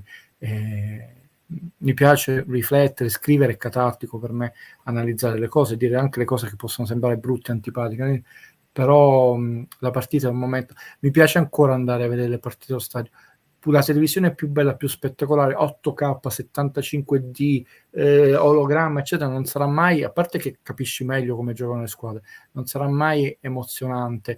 Ecco, per tanti anni, Spalletti l'ha detto, non so se è vero, se era ruffianaggio, però ha detto una cosa vera, veramente noi credevamo in maniera ingenua, però è bello vivere quella fase della vita, che tu quasi entravi in campo, partecipavi, cioè la partita era una cosa anche tua, cioè quando noi dicevamo andiamo al campo, mamma vado non è che vado al campo, vado allo stadio, e non è che andavi in guerra, però andavi veramente a giocarla quella partita, e quell'emozione, quell'esperienza è rimasta, e quindi uno preferisco vedere le partite degli altri come lavoro e le partite mie. Io non ho mai scommesso. C'è un mio amico interista che mi rimprovera, mi dice ma tu becchi tutti, lui mi chiede i risultati, io li becco tutti e vinco. Dice ma tu perché non scommetti? Cioè li becchi tutti. Ma era preoccupato per lui, interista, per Inter Serenità. Ha detto Claudio, poi ho 4-5-0 a seconda, gli ho detto, se sbagliate o meno l'ennesimo rigore, hanno vinto 4-0, non sbagliato di rigore, lui si è giocato, ha vinto. Ho detto, e lui mi dice, ma saresti ricchissimo nei giochi, sono troppo pigro. Però ho detto, una cosa è certa, io in tutta la mia vita non ho mai giocato, anche adesso quando si possono scegliere le partite, non ho mai giocato una partita del Napoli, perché mai potrei vedere una partita del Napoli con quel fatto che deve fare un gol in più perché sennò non è andato over, non sarei capito? Sì. Infatti non riesco a capirli quelli che sono anche l'1 poi mi incacchio perché non ho vinto la scommessa, no, la partita è sacra del Napoli, è sacra, rimarrà sacra, Sono e quindi d'accordo. sarebbe bello, come no, andarla a vedere come la sorte mi assista con lo Spezia, sarò insieme a Fabio. Io impazzisco se poi amici bellini si vedono, perché alcuni già sono usciti apparenti, come si dice a Napoli, e si sono incontrati o si sono ribeccati qua. Ma Veramente. è bello, per esempio, quel video inaspettato che abbiamo fatto, ed è tutto merito di Valerio. Valerio ha avuto l'idea, Valerio mi ha voluto invitare, non è stata una mia idea, non ho invitato io. Probabilmente ero ubriaco, era il ritorno da una cosa, ho detto, qui facciamo una cosa su Maradona, io ho detto sì, non mi aspettavo, non sono legato alle visualizzazioni, anzi spero sempre di non penalizzare Valerio. Pensare che ci sono state oltre 2.500, non ho visto l'ultimo risultato, persone, ma la cosa bella, i commenti che vi scambiate tra di voi, tutti i commenti dove nessuno si è offeso, dove sono stati fatti anche riferimenti tra di voi a altre cose. Commento che mi ha emozionato di più, perché è vero, è stata una ragazza quando ha detto, in quel momento del documentario Costorizzato, quando una figlia di Maradona dice papà perché l'ha vista in televisione, e quindi quando delle cose che noi facciamo per voi creano stimoli, entusiasmi e danno la possibilità anche durante la settimana di dialogare, di parlare. Ecco, la risposta che fece una volta a una domanda a un amico bellino: Guido, ma se tu lo analizzi in questo modo, allora perché seguiamo il calcio? Per questo. Anche se esercizio del potere, e ce l'hanno rovinato, non ci devono rovinare l'emozione. Non sono io il vostro ladro di sogni, ve l'ho già detto, non sono io. Ho detto, prendetemi con altri, non rivolgetemi a me. Per questo noi siamo ancora tifosi, per questo siamo con voi, per questo stare insieme, per la gioia dello stare insieme, per la gioia che ciascuno di noi da un elemento, da una frase, da una battuta. Valerio mi ha battuto una battuta bellissima, no? Come dobbiamo andare in Champions per uscire dal campionato. Cadevo dalla sedia dalle risate, e ho detto, ma questo è un genio, questo che ti ha mandato questa battuta, ma fagli i miei complimenti, vale? Per questo noi lo seguiamo, per questo stiamo qui con voi. Il problema è che hanno rovinato una cosa che poteva essere molto più bella, ma noi stiamo per questo e dobbiamo fortificare questa esperienza con elementi sempre più belli, più approfonditi, più critici, dove quel 9% diventerà il 5%, e Valerio ci rimane male, ma pure io ci rimango male, ma il 5%... Vabbè, ma là è organico, comunque è organico, è giusto.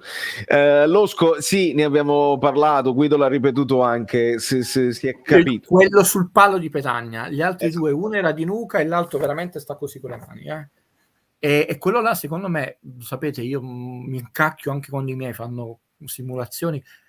Ragazzi, per una volta c'era un rigore facile, perché non solo è il braccio largo, lui va proprio perché quello è un movimento per liberare la palla, cioè lì è volontario ed è largo, e l'hanno fatto vedere. Io devo vedere, se poi vado da papà, rivedo la partita, so quel momento, la riprendo col telefonino, te lo mando in privato, devo avere il tempo, ovvero vedo di farlo sabato, perché me lo ricordo benissimo, hanno fatto vedere solo una mezza volta da dietro la porta, dove era proprio palese. Poi quando hanno fatto quell'immagine, hanno fatto quello stacco di montaggio dove si vede Petagna che farà lì, ed è una scorrettezza, sapete perché? Perché non è cinema, è calcio, perché la cronaca che cosa dice? C'è un'azione, c'è un tiro, c'è un palo, c'è una ribattuta, c'è un fallo di mano e c'è l'espressione. Tu mi hai cancellato un elemento che non è cinema, è cronaca, è successo.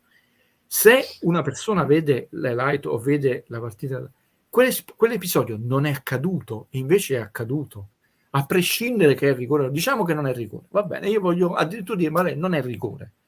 Perché tu mi fai quello stacco di montaggio? E mi hai cancellato un elemento della cronaca della partita. Hai fatto un falso storico. Esatto. Visto che si parla di stadio, ho apprezzato molto la curva inferiore. Per un ragazzo come me i prezzi popolari sono oro e si fa un bel tifo. PS, domenica il gol di JJ me lo sono immagino nel marasma generale. Bravo Raff, anche noi abbiamo apprezzato molto la politica del prezzo che va incontro, se anche insomma sfruttiamo e riusciamo a riempire, perché era proprio brutto e come ci ha fatto vedere anche Guido, molto spesso ci ha fatto notare, gli inferiori si vedono proprio bene perché in televisione molto spesso inquadrano quelli, cioè tu il resto della curva sopra non li vedrai mai, tu inquadri quello che sarà sempre vuoto con questo pixelato che si vede di più, non di meno. Invece si vede di più.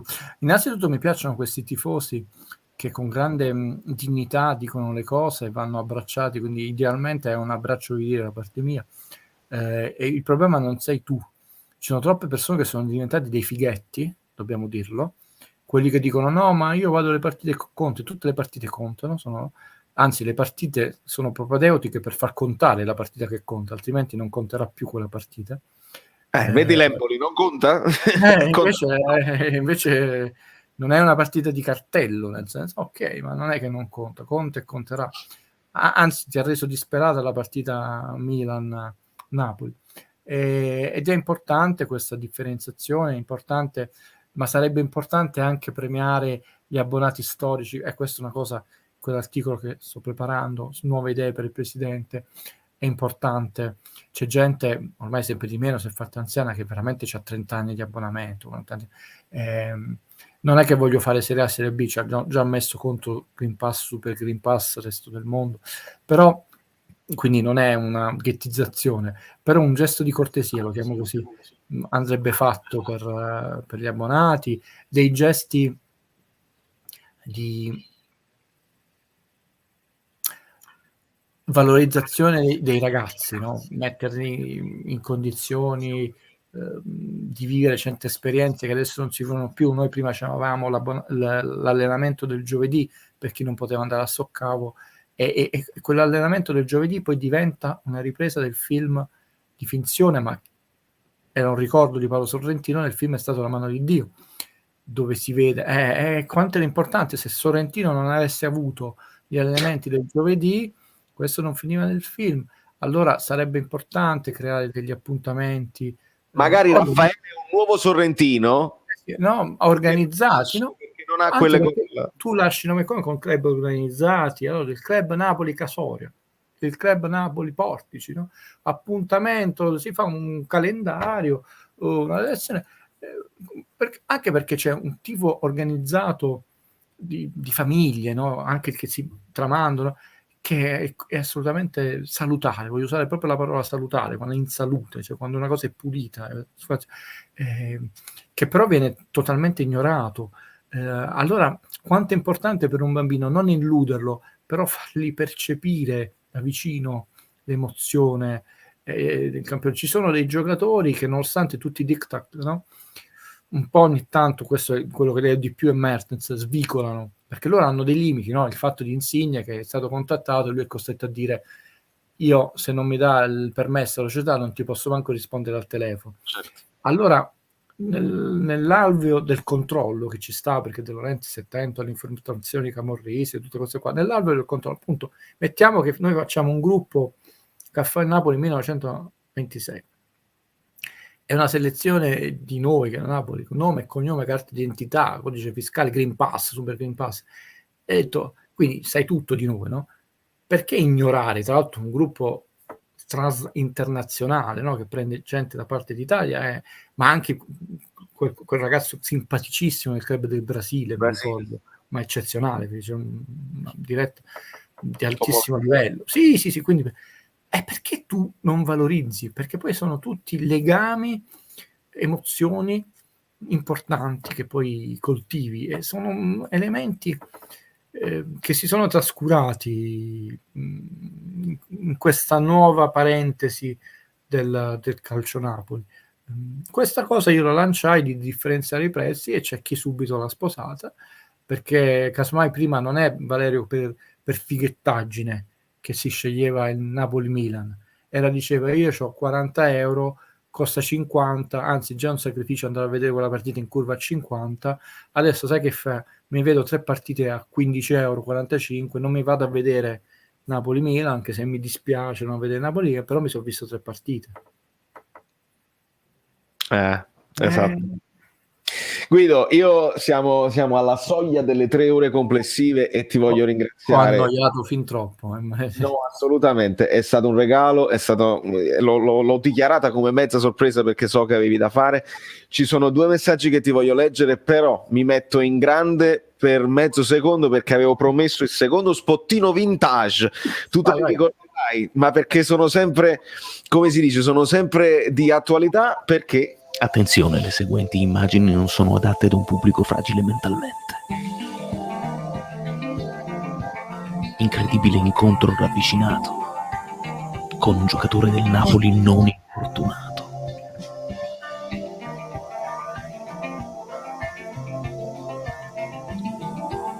Nei pressi di Caserta, zona Castelvolturno.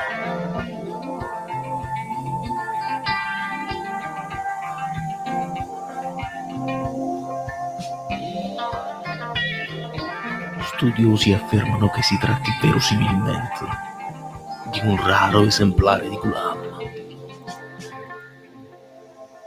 probabilmente una specie di terzini alieni in via d'estinzione.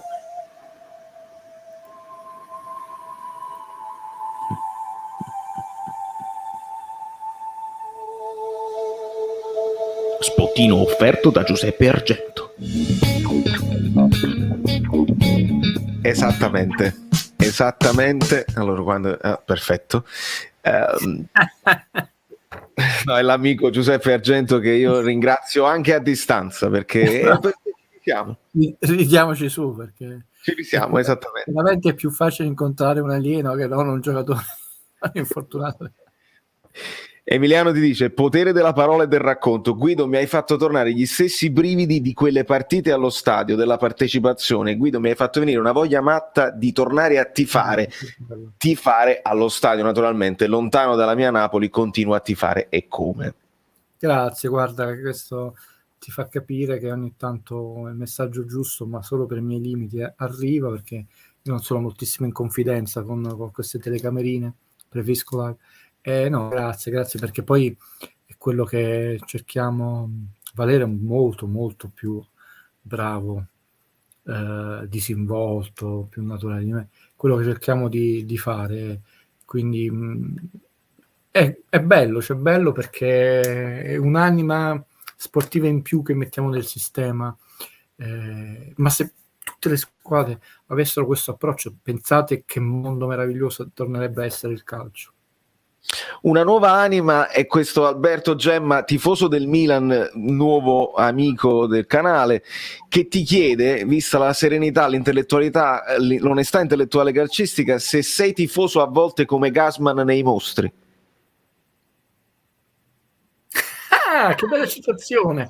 Che lui... allora, Valerio, consentimi 30 secondi perché sennò escludiamo tutti. Questa famiglia poverissima, e c'è questa scena di lui in famiglia, ma veramente poverissima, sembra che non c'hanno manco i denti per il pane, non il pane per i denti, e sembra che chissà che cosa fa, che lui deve andare in guerra, no, ma vai, e con 3.000 figli, in bianco e nero, grande maestro di Norisi, e quindi tu ti aspetti chissà dove sta andando, stacco di montaggio duro, ma volutamente duro, quindi non dissolvenza oppure un raccordo di montaggio, lui allo stadio segna la Roma, un altro poi gli viene l'infarto, dice viene un disturbo, quindi tutta sta cosa che invece si è andata a spendere quei pochi soldi allo stadio, la partita, e non che esulta in maniera diciamo anche colorita, ma proprio che un altro po' ci rimane secco. E sai perché rido? Perché io che ho un fratello che è un genio, lui è molto più intelligente di me, anche perché non segue il calcio, e ha avuto la sfortuna di avere tutti i professori e colleghi tifosi del Napoli allo stato pazzesco. E tra l'altro mio fratello ha ospitato Diego Armando Maradona Junior il giorno dopo che noi ci eravamo visti con Valerio, il giorno dopo gli mando: ma sai con chi sta mio fratello? Con Diego Maradona Junior. Questa cosa mi fa ridere, lui che non se ne frega niente di calcio. all'università, non è che l'ho ospitato a casa sua. E allora lui ogni tanto mi sfotte, no? Dice, questo professore io me lo immagino di fare così. No, non te lo dirò mai se io esulto in quel modo, lo vedrete allo stadio quando lo lasciamo a sorpresa, quando andremo insieme. Di sicuro, no, a parte le battute, io che sono un figlio reduce dall'Esel, non ricordo in vita mia di aver mai detto una brutta parola a un tifoso avversario, perché la trovo una sconfitta. Certo, a volte certi arbitraggi ti lasciano la mano in bocca, però io ho detto, uno dei miei migliori amici è interista, siamo amici da quando avevamo 4 anni, ne sono successe di tutti i colori, potete immaginare, no? Siamo amici per la pelle. È quello che io ti lancio come ultima idea, ma io perché me la dovrei prendere con mio amico se l'arbitro ha fiscato un rigore che non c'era all'Inter? Che colpa avrebbe il mio amico? È una cosa che non ho mai capito del calcio. Cioè, male che vado, tu sei incazzato per l'arbitro, ma perché noi ci insultiamo tra di noi? Mica è colpa di Guido, di Valerio, o di Mario, o di Claudio, o di Francesca, o di Rita, che è successo quello in campo. Vedete che altra cosa ci hanno messo gli uni contro gli altri. L'ha fischiato l'arbitro, sì, al massimo dice, arbitro, tua moglie forse è rivedibile. Però finisce lì. Parlando, finisce lì. E invece la gente si offende, addirittura quello che entrò l'ASL, queste cose, offendendo gente che ha perso padri, nonni, nipoti, mogli, sorelle, è una cosa ignobile da quanto mi riguarda, no? Però se tu ci ragioni, mica Valerio ti ha fischiato il rigore contro, perché dovrei offendere? Cioè, se Valerio viene e ti riga la macchina perché è uno strunzo, prende la chiave e allora tu ti offendi, perché mi regalo la macchina, sei un delinquente? Ma non è stato Valerio che ti ha fischiato il rigore, quindi non ha neanche senso logico arrabbiarci con gli altri tifosi. Dice, ma ci sono quelli che offendono, non sono tifosi, è gente stupida, ignorante, via, non ci devi ragionare, una persona non ci ragiona con quella gente, ciao, via, non è divertente parlare di calcio. Vedi, con questa persona milanista ti ha fatto una domanda intelligente che ti cita un capolavoro, perché quello è un capolavoro del cattivissimo come era la commedia italiana, e diventa un piacere parlare di calcio. È proprio così. Per chiudere, Guido, e nel ringraziarti, Fabio ti vuole dire questa cosa: l'ex arbitro Rocchi ha lasciato delle dichiarazioni dialoghi, arbitro VAR in futuro verranno resi noti perché non abbiamo nulla da nascondere. In futuro? L'avevano detto quando fu introdotto il VAR. Io ti comunico, Fabio, che non lo sa nessuno, ma io sono candidato all'Oscar. Non so ancora in che categoria, ma sono candidato all'Oscar. È più facile che io vinca l'Oscar, non lo so, aspettiamo, prendiamo come una battuta. Ecco, se devo essere serio, cerco di alleggerire i toni. Fallo e non dirlo. Non annunciare nulla, facciamolo, perché tra l'altro era stato detto da Vecchio, quindi voi l'avete censurato queste idee. Vecchio aveva dato delle disposizioni, perché questa è una battaglia, siccome lo accusano di tutto, ma il VAR è stata una sua battaglia contro la federazione degli arbitri, vinta, immediatamente poi depotenziata, e sappiamo com'è andata. Anche perché poi io non posso raccontarvi in pubblico cosa ho visto e partecipato in privato sulla VAR il primo anno, con 2 noti giocatori di una nota squadra, cosa dissero, lì andiamo e vengono meno, altro che esercizio del potere. Quindi tu teoricamente non mi stai regalando nulla che era già stato promesso quando è stata introdotta, e non mi copri questi anni di buchi. Fallo, perché è una cosa normalissima, ed è una cosa normalissima. Invece vedi, già così la stai facendo passare, no? Un grande regalo per tutti noi. Com'è una cosa? Ma è normalissimo, infatti non avete che ha mai detto nulla. State sicuri che se dovesse essere fatto miracolosamente molte di quelle cose ambigue, non scomparire mai l'errore perché siamo umani, ma molte di quelle situazioni che tu non ti riesci a spiegare, nessuno ti restituisce il passato, no? Quindi fatelo. Però una cosa, Valerio, e te lo dico con la massima educazione e serenità, perché è stata veramente, per quanto mi riguarda, una chiacchierata bellissima, tutti di altissimo livello, commenti e domande. Non vi farò l'applauso. L'applauso si fa se tu hai fatto un film eccezionale. se tu hai preso 9, no? Noi facciamo come quello là, sei tradotto Cesare, no, è tradotto Cicerone, Cesare e 6, Cicerone, ho sbagliato, perché Cesare è facile. In realtà è un falso storico, visto che ho fatto pure il latino. Cesare era più raffinato perché usava più costrutti del latino, ma era più semplice perché era come Hemingway, più stringato, dovendo raccontare come una sorta di diario di guerra l'esperienza di livello gallico e di Bello Civile, non essendo filosofia. Però anche quello, mia madre quando ho studiato il latino mi ha subito fatto fare Cesare, perché ha detto così impari tutti, perché ci sono più 7 modi per dire. Invece Cicerone ne usava solo 2, però ovviamente il pensiero era più, essendo spesso dei pensieri politici, era più complesso se tu non conosci la storia. È la stessa cosa che tu traduci Platone senza conoscere la filosofia. Se conosci la filosofia ti è più facile tradurre Platone. Quindi per esempio è una metafora che io non avrei utilizzato, però io non conto niente, accettiamo, questa è questione di gusto, non è sbagliata. Però attenzione che Cesare era semplice il racconto, perché era un diario di guerra, ma era molto elegante nell'utilizzo del latino. La terminerei qui. Guido, ci aggiorniamo per domenica, sperando che non succeda nessun cataclisma tra oggi e domenica, e faremo sapere agli amici bellini, ovviamente li terrò aggiornati sui tempi, sulla tempistica, perché ci sarà da lavorare. Potreste vedermi in campo, io non escludo questa eventualità, potreste vedermi in campo. Te la cavi o a destra? Perché a destra facciamo concorrenza io e te. Io sono nato portiere, poi mi scocciai, cominciai a giocare in attacco, poi te lo sai, innamorato di Salvatore Bagni, venne un osservatore a guardarmi e disse: mamma mia, ma tu non ti stanchi mai, saresti un mediano perfetto. E io forse uno dei pochissimi casi, poi purtroppo mi hanno distrutto una caviglia e non sono stati bravi come Maradona, ma non sono Maradona, non sono arrivato mai a quei livelli, però ho detto la mia storia è stata tragica.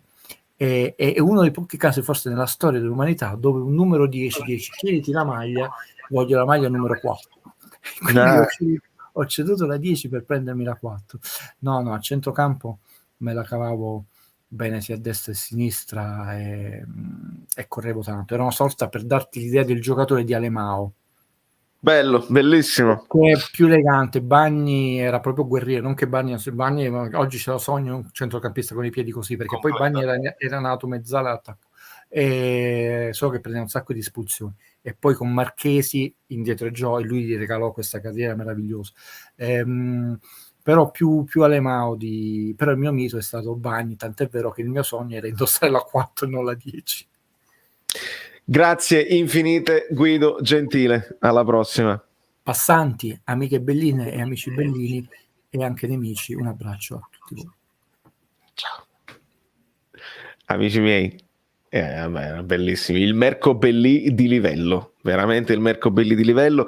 Vi bacio forte perché devo andare a farmi uno spuntino, devo imparare di diverse canzoni, e voi state tuned, iscrivetevi al canale Telegram, fate tutte le cose, tenete dei like residui, lasciateli, altrimenti non fa niente, non ha importanza, e veramente ragionerò con i miei amici moderatori, abbonati eccetera eccetera, se riesco a fare un round 1 a distanza con me non presente, veramente poi è un miracolo sportivo, e potrebbe anche succedere. Mo ragiono su un locale che può accettare un po' più di persone, qualche amico così.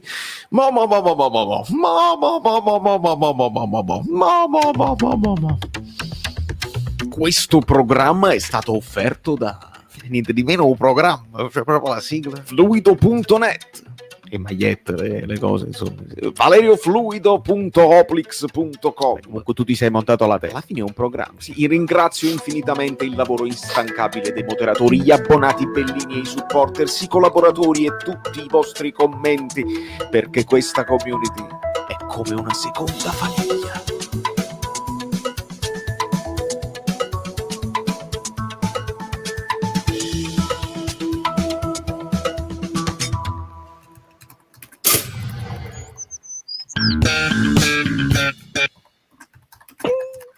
Ho visto una cosa, comunque è finito, cioè non è come la Marvel che uno resta nel cinema. Ciao.